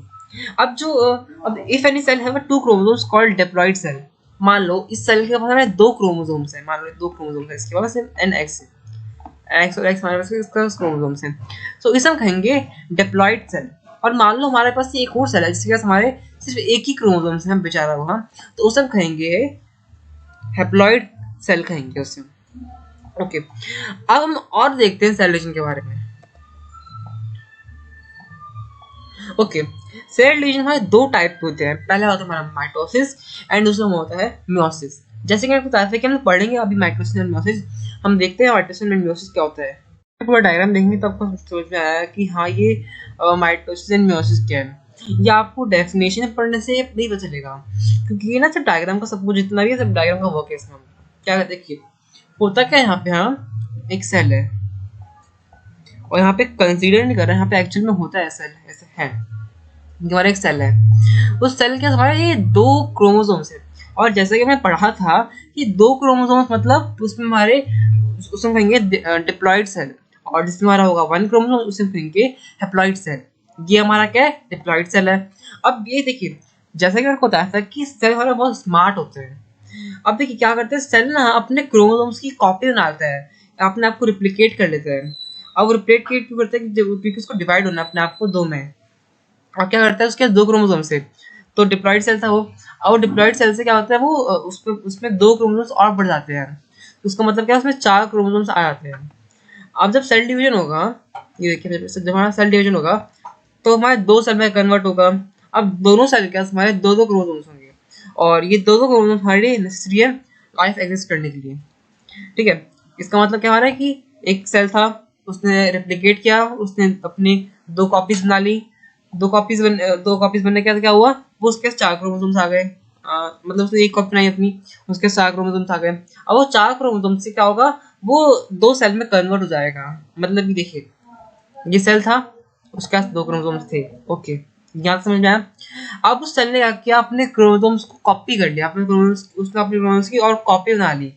कॉपी बनाने का उसके बाद क्या हुआ कि उसके पास चार क्रोमोसोम्स आ गए, एक हो गया हमारा ये क्रोमोसोम्स और एक हो गया हमारा ये ब्लू क्रोमोसोम्स। अब क्या किया सेल ने डिवाइड किया, सेल ने डिवाइड किया तो दो सेल में कन्वर्ट हुआ। दोनों सेल के पास क्या होगा, अब आधे आधे क्रोमोसोम्स आएंगे, दो इसमें जाएंगे और दो इसमें जाएंगे। अब ये चार में कन्वर्ट क्यों हुआ, ये क्वेश्चन आता है कि चार में कन्वर्ट हुआ क्यों। अब ये चार में कन्वर्ट इसलिए क्योंकि इसको लाइफ एग्जिस्ट करनी है। अगर मान लो अगर हमारा सेल हमारा रेप्लिकेट नहीं करता, अगर हमारा सेल कॉपी नहीं करता, और वो अगर उसके क्रोमोसोम्स अगर दो ही के दो ही रहते हैं तो क्या दोनों के एक ही क्रोमोसोम्स आते, और एक ही क्रोमोसोम्स आने से क्या हुआ, हमारी सेल एग्जिस्ट नहीं कर पाएगी, इसी वजह से क्या हुआ यहाँ पे, और इसी को हम कहते हैं माइटोसिस। ओके, इसको हम कहते हैं माइटोसिस। ओके, अब माइटोसिस हमने डायग्राम से देख लिया, अब उसको डेफिनेशन पढ़ भी लेते हैं, क्योंकि कुछ कुछ ऐसे टॉपिक है जो आपको ये डायग्राम में समझ में नहीं आएंगी। Okay, mitosis the genetic material DNA is a duplicate and divide into equal between two cell is mitosis। जैसे मैं बताया कि हमारा सेल होता है उसके डीएनए रेप्लिकेट होते हैं, डीएनए रेप्लिकेट होते हैं, इसका मतलब उसके हमारे क्रोमोसोम्स रेप्लिकेट होते हैं और वो चार में कन्वर्ट हो गए, वो हमारे सेल डिवीजन में दो दो जाते हैं दोनों में। Mitosis is the step the cell cycle where the newly formed DNA is spread and two cell are formed with the same number of kind of chromosomes। अब देखिए यहाँ पे एक वो टॉपिक ये है कि सेम नंबर क्रोमोसोम्स, देखिए दिखाता हूँ मैं आपको। हुआ क्या, यहाँ पे पहला सेल था, जब सेल डिवीजन हो गया तो उसके बाद भी इन दोनों के पास, मतलब इस जो सेल हमारा सेल अभी न्यू आया है और जो सेल हमारा रेप्लिकेट किया जिस सेल से बनाया गया, दोनों के पास क्या है, सेम क्वांटिटी ऑफ क्या है, क्रोमोसोम्स, और जो कि जरूरी है, नेसेसरी है लाइफ एग्जिस्ट करने के लिए। ओके, अब mitosis is process of asexual reproduction observe in unicellular organism. अब ये हमारे यूनिसेलुलर ऑर्गेनिज्म में दिखता है। यूनिसेलुलर मतलब जिसके पास एक ही सेल है। ओके, और ये हमारा एक टाइप का एसेक्सुअल रिप्रोडक्शन है। ओके, और जो mitosis is a phase of a cycle where the nucleus of a cell divide into two nuclei with an equal amount of genetic material in both the daughter cell। अब देखिए, जैसे कि आपको बताया कि क्रोमोसोम्स कहाँ पाए जाते हैं, डीएनए, और डीएनए कहाँ पाया जाता है, न्यूक्लियस, और न्यूक्लियस कहाँ पाया जाता है, सेल में। अब देखिए, सेल डिवाइड हो रहा है, इसका मतलब क्या है कि पक्का न्यूक्लियस डिवाइड हो रहा है, न्यूक्लियस डिवाइड हो रहा है मतलब क्या है, डीएनए डिवाइड हो रहा है, डीएनए डिवाइड हो रहा है मतलब क्या है, राइबोसोम्स डिवाइड हो रहा है, आई मीन क्रोमोसोम्स डिवाइड हो रहे हैं ना। तो क्या होगा कि ये हमारा, इसका मतलब क्या है, न्यूक्लियस हमारा डिवाइड होगा। ओके, न्यूक्लियस हमारा डिवाइड हो गया। अब आगे आता है हमारा, आगे आया हमारा mitosis helps in organisms to grow from a baby to adult through cell division. देखिए, जैसे क्या होता है कि सेल डिवीजन जरूरी क्यों है, ताकि एक न्यू ऑर्गेनिजम्स फॉर्म हो सके। अगर हमारा सेल डिवीजन नहीं होगा तो ऑर्गेनिज्म वहीं का वहीं अटका रह जाएगा, उसके आगे उसका ग्रोथ ही नहीं होगा, इसलिए सेल डिवीजन जरूरी है। अब ग्रोथ, अब देखिए, सेल डिवीजन इसलिए भी होता है ताकि मान लो हमारी बॉडी में कोई सेल है वो खराब हो गया, अब उस सेल को रिप्लेस करने के लिए हमारा सेल डिवीजन होता है, एंड उस सेल को या फिर रिपेयर करने के लिए या फिर कुछ और बहुत सारे काम होते हैं हमारे। ओके, ये देख लिया माइटोसिस। अब हमारा आता है सेल डिवीजन का दूसरा हमारा पार्ट है जो कि है मियोसिस। मियोसिस ये हमारा सेम वैसे ही है, लेकिन इसमें क्या होगा, इसमें हमारे एक सेल से हमारे 4 सेल में वो कन्वर्ट हो जाएगा, कि हमारे 4 सेल में कन्वर्ट हो जाएगा। यहाँ पे हुआ क्या, सेल है, उसने अपने डीएनए रिप्लिकेट किए, सेम वही प्रोसेस, वो 2 में कन्वर्ट हो गया, दोनों के एक ही क्रोमोसोम, दोनों के 2 क्रोमोसोम्स आ गए। अब इन दोनों सेल ने वापस से क्या हुआ, डिवाइड कर दिया, वापस से इनके पास क्या हुआ, 2 सेल्स आ गए। अब उन दोनों सेल्स के पास क्या होगा, एक ही क्रोमोसोम्स होंगे। ठीक है, इसे कहते हैं मियोसिस। देखिए, meiosis is a type of cell division that result of a daughter cell each with a half of a number of chromosomes of a parent cell. देखिए, जैसे कि आपको बताया था कि पिछले हमने देखा था ये माइटोसिस में, कि क्या होता था कि जितने हमारे, देखिए, जितने क्रोमोसोम्स हमारे एक पहले सेल कैसे होंगे उतने क्रोमोसोम्स हमारे बाद के सेल में होंगे, लेकिन मियोसिस में ऐसा नहीं हो रहा। मियोसिस में क्या है, जितने हमारे क्रोमोसोम पहले सेल के पास हैं उतने हमारे आखिरी सेल में नहीं आ रहे। देखिए, इसमें क्या है, हमारे दो क्रोमोसोम्स हैं, लेकिन आखिरी सेल में क्या है, हमारे एक क्रोमोसोम्स है, इसलिए हमारे डिफरेंट हो जा रहा है। Okay. Meiosis is a process which a single cell divides twice to form a diploid daughter cell। अब जैसे कि बताया था आपको कि जिसके पास हमारे 2 क्रोमोसोम्स होंगे उसमें कहेंगे डिप्लॉइड सेल, और जिसके पास हमारे 1 क्रोमोसोम होंगे उसमें कहेंगे हैप्लॉइड सेल। इसका मतलब क्या है कि हमारे डिप्लॉइड सेल ये रिप्लिकेट होके, सेल डिवीजन होके, और फिर से अपने आप को डिवाइड करके ये हैप्लॉइड सेल बना रहा है। These cells are the gametes, sperm in the males and egg in the females. The process of meiosis is divided into 2 stages. Okay, मैं बताता हूँ आपको हुआ क्या यहाँ पे, वहाँ पता है क्या क्या है। अब होता क्या है, अब देखिए, मान लो ये स्पर्म है और हमारे ओवम है, ओवम को हम एग भी कहते हैं, और आप जानते हो कि स्पर्म एंड ओवम हमारा क्या है, एक सेल है। अब देखिए, दोनों सेल के पास क्या है, 23 pair of chromosome, 23 pair of chromosome. अगर दोनों को खोल के देखें तो दोनों के 46 क्रोमोसोम्स हैं। 46 इसके पास क्रोमोसोम्स है और 46 इसके पास क्रोमोसोम्स हैं। और मान लो कि होता है हमारा फर्टिलाइजेशन हो रहा है, तो जो न्यू बॉर्न बेबी होगा, जो जायगोट होगा, उसके कितने साल आएंगे, अब बोलो कि अब आप लोगों के 92 सेल्स आएंगे, नहीं, ऐसा नहीं होगा। अगर मान लो दोनों से हमारे 92 सेल, अगर मान लो इससे हमारे 46 सेल क्रोमोसोम्स है और इससे हमारे 46 क्रोमोसोम्स हैं, तो क्या होगा, वो हमारा लाइफ वो गड़बड़ हो जाएगी। इसलिए क्या होता है, हमारा जिसमें लगता है कि हमारा जो बॉडी बहुत स्मार्ट होता है, हमारा जो सेल बहुत स्मार्ट होता है, वो क्या होगा, स्पर्म से हमारे आएंगे 23 क्रोमोसोम्स, नॉट 23 पेयर, सिर्फ 23 क्रोमोसोम्स, और ओवम से आएंगे हमारे 23 क्रोमोसोम्स, और दोनों मिलकर हमारे बना लेंगे कितने, 46 क्रोमोसोम्स, और हमारे सेल फॉर्मेशन हो जाएगा। ठीक है, अब ये था आपका सेल डिवीजन के बारे में। नेक्स्ट टॉपिक हमारा है जो कि आता है हमारा है एंडोसाइटोसिस एंड एक्सोसाइटोसिस। अब ये हमारा ना एक टाइप से ऑस्मोसिस का पार्ट ही समझ लो आप, ये आपकी बुक में दिया हुआ है, ये एक्स्ट्रा टॉपिक है, वैसे आपको बता दे रहा हूँ। अब देखिए एंडोसाइटोसिस नथिंग इज कॉम्प्लेक्स, याद रखना आपको। एंडोसाइटोसिस मतलब हमारा जो सेल है वो किसी चीज को अंदर ले रहा है, वो कुछ भी हो सकता है, वो लिक्विड भी हो सकता है, वो सॉलिड भी हो सकता है। एंडोसाइटोसिस मतलब हमारा सेल कुछ खा रहा है, हम ऐसे बोल सकते हैं सेल कुछ खा रहा है। और एक्सोसाइटिस मतलब हमारा सेल हमारा वॉमिट कर रहा है या तो एक्सक्रीशन कर रहा है, हम ऐसा बोल सकते हैं। हम एक बार इसके डेफिनेशन पढ़ लेते हैं। Endocytosis is the process of capturing of substance the particle from outside the cell by the engulfing the cell membrane. अब देखिए यहाँ आपको डायग्राम में दिखाता हूँ। देखिए यहाँ पे ये है हमारा, देखिए क्या हो रहा है कि जो हमारे सेल है बाहर से कोई चीज आ रहा है उसको खा रहा है, ये हो जाएगा हमारा एंडोसाइटोसिस, ये हो जाएगा एंडोसाइटोसिस और हो जाएगा हमारा एक्सोसाइटोसिस। इसमें क्या हो रहा है, ये बाहर निकल रहा है और इसमें क्या हो रहा है अंदर जा रहा है, कोई चीज हमारी अंदर जाएगी उसे हम कहेंगे एंडोसाइटोसिस। यहाँ पे क्या हो रहा है फूड पार्टिकल देखिए अंदर जा रहा है हमारा, फूड पार्टिकल अंदर कैसे आएगा, देखिए फूड पार्टिकल्स किसी को ऐसे पास में दिखा उसको। अब देखिए यहाँ होता क्या है ना, हाँ सेल को ना कुछ कुछ चीजें रिक्वायर होती है, उसको ना कुछ सब्सटेंस रिक्वायर होते हैं और सेल को दिखता है कि हाँ जो कुछ चीज रिक्वायर्ड है वो सेल के बाहर पाई जा रही है। तो क्या करता है सेल, करते हैं अपना क्या कहते हैं घेरा बनाता है, उसे कहते हैं हिंदी में कहते हैं वो घेरा बनाता है। मान लो फूड पार्टिकल है, वो फूड पार्टिकल को घेर लेगा, जैसे मतलब दोस्तों में कहता है कि हाँ बाहर लड़ाई करेंगे उसको घेर लेंगे अच्छे से। तो इसके अगर सेल ना उसको घेर लेगा, मान लो ये मान लो हमारा पार्टिकल है और मान लो ये हमारा सेल है एक। अब सेल ने क्या धीरे धीरे वो घेरना स्टार्ट किया, आगे बढ़ते बढ़ते क्या होगा, वो उसको सेल को वो प्लाज्मा मेम्ब्रेन जानते हैं फ्लेक्सिबल होती है, वो ऐसे ऐसे होकर उस ऐसे धीरे धीरे वो घेरना स्टार्ट कर देगा। ऐसे होते होते क्या होगा, वो एक वेसाइकल के फॉर्म में सेल के अंदर घुस जाएगा, सेल के अंदर घुस जाएगा। और जहां उसको जाना है मतलब जहां उसको मतलब क्या वो लाइसोसोम्स क्या जाएगा, क्योंकि आप जानते हो कि डाइजेस्टिव एंजाइम सिर्फ लाइसोसोम्स के पास ही होते हैं। तो लाइसोसोम्स क्या जाएगा और लाइसोसोम्स उसको डाइजेस्ट कर जाएगा, फिर उसको जो भी वो करेगा अपना। Okay, the membrane folds and overcomes substance and becomes a completely enclosed membrane at this point membrane bound cycle ताकि वो क्या करता है, वो दिखता है कि सेल हाँ कुछ मेरे को चाहिए बाहर सब्सटेंस, कुछ मेरे में कुछ कमी है बाहर, तो वो फूड लेगा अपना और उसको धीरे धीरे घेरना स्टार्ट करेगा, घेरते घेरते क्या होगा उसको अपने अंदर ले लेगा, एक वेसाइकल के फॉर्म में उसे अंदर ले लेगा और वो जाएगा लाइसोसोम्स के पास। लाइसोसोम्स से करेगा उसको डाइजेस्ट करेगा, फिर उसको जो चाहिए फिर उसको जो करना वो करेगा। Okay, pinch of a move in the, अब देखिए क्या होता है, देखिए वो साइटोसोल से पिंच हो जाता है, मतलब साइटोसोल से मतलब वो हमारा प्लाज्मा मेम्ब्रेन से पिंच हो जाता है, मतलब प्लाज्मा देखिए क्या होता है ना, वो मान लो ये हमारा पार्टिकल है हमारे सेल के अंदर आ गया, लेकिन अब वो प्लाज्मा मेम्ब्रेन के अंदर अटका हुआ, वो क्या करता है वो पिंच अप मतलब झटके से भाग जाता है वहां से कि मेरे को निकलना है यहाँ से। अगर ये भागेगा तो यहीं पे अटका रह जाएगा, इसलिए ये पिंच अप हो जाता है, ये बाहर निकल जाता है और साइटोसोल में जाके घुस जाता है।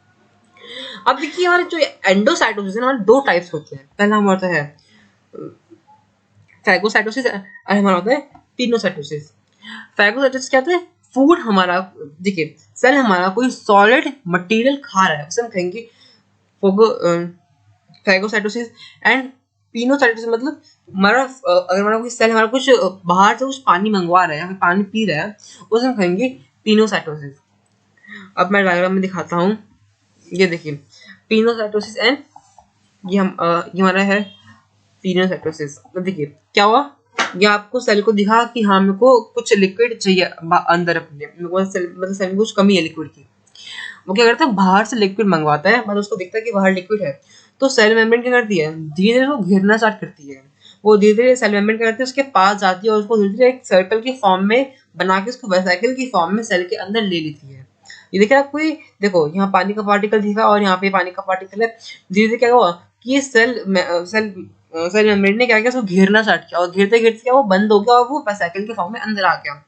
और इसे हम कहेंगे पिनोसाइटोसिस। यहाँ पे क्या हो रहा है कि पानी अंदर जा रहा है, पिनो मतलब पानी पी रहा है, ठीक है, इसे हम ऐसे भी कह सकते हैं, पिनो मतलब पानी पी रहा है सर हमारा।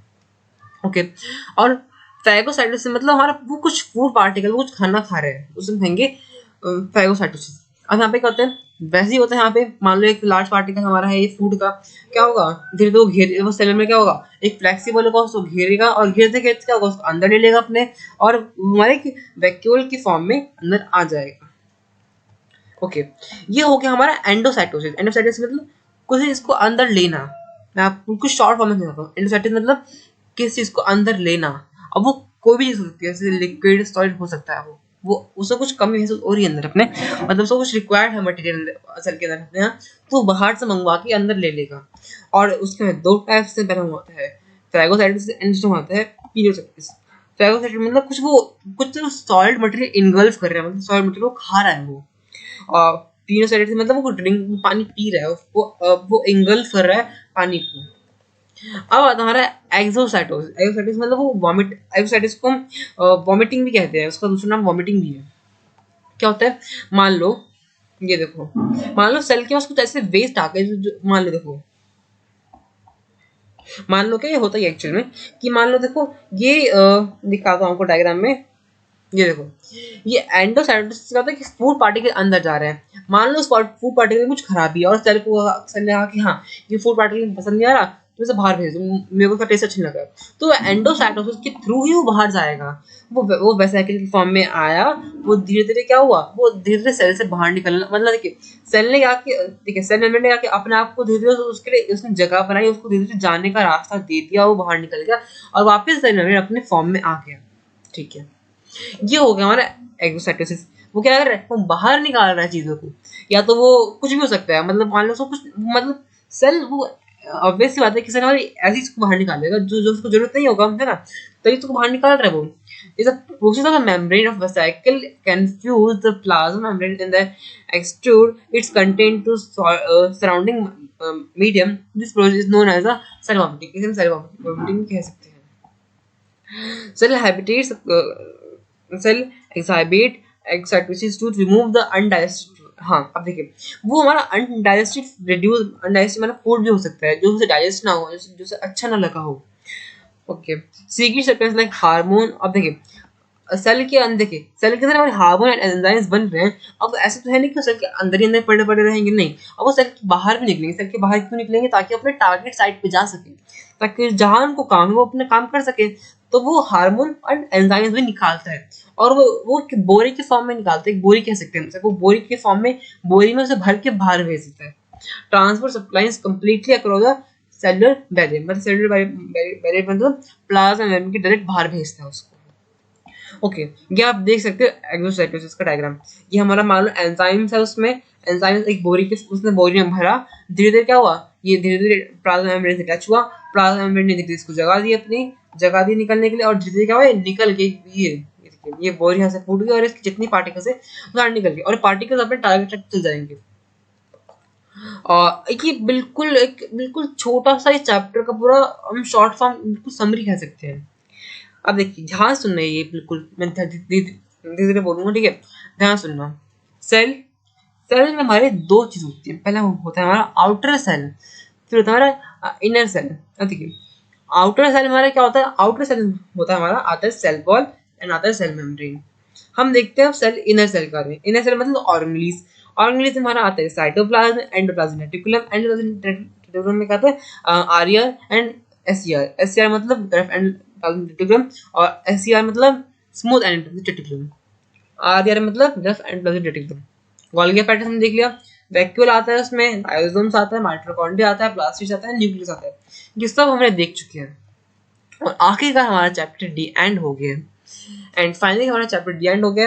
एंड आपको कोई भी डाउट तो कमेंट सेक्शन में पूछ सकते हो। एंड अगर कोई भी डाउट, अगर कोई भी से टॉपिक गलती छूट गया तो सॉरी फॉर दैट।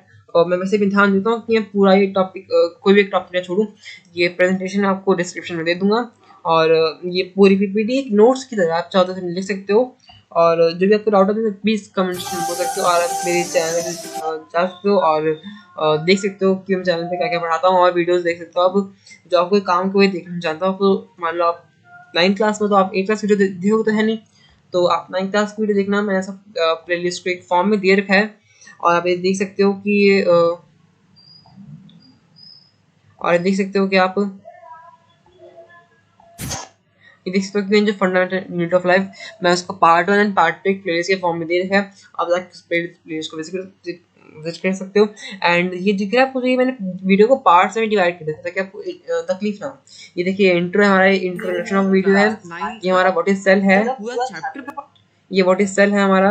एंड ये सेल डिस्कवरी, मान लो आपको कोई टॉपिक नहीं पढ़ना तो आप ये सब जाके देख सकते हो वहाँ पे। मैंने सेल को मैंने अच्छे से वीडियो डिवाइड कर दिया है और मैंने डिस्क्रिप्शन में भी आपको टाइमलाइन दे दिया वीडियो को, ये देख सकते हो टाइमलाइन दे दिया है वीडियो को। एंड नेक्स्ट आवर चैप्टर, ये चैप्टर खत्म हुआ। And thank you for watching this video, thank you.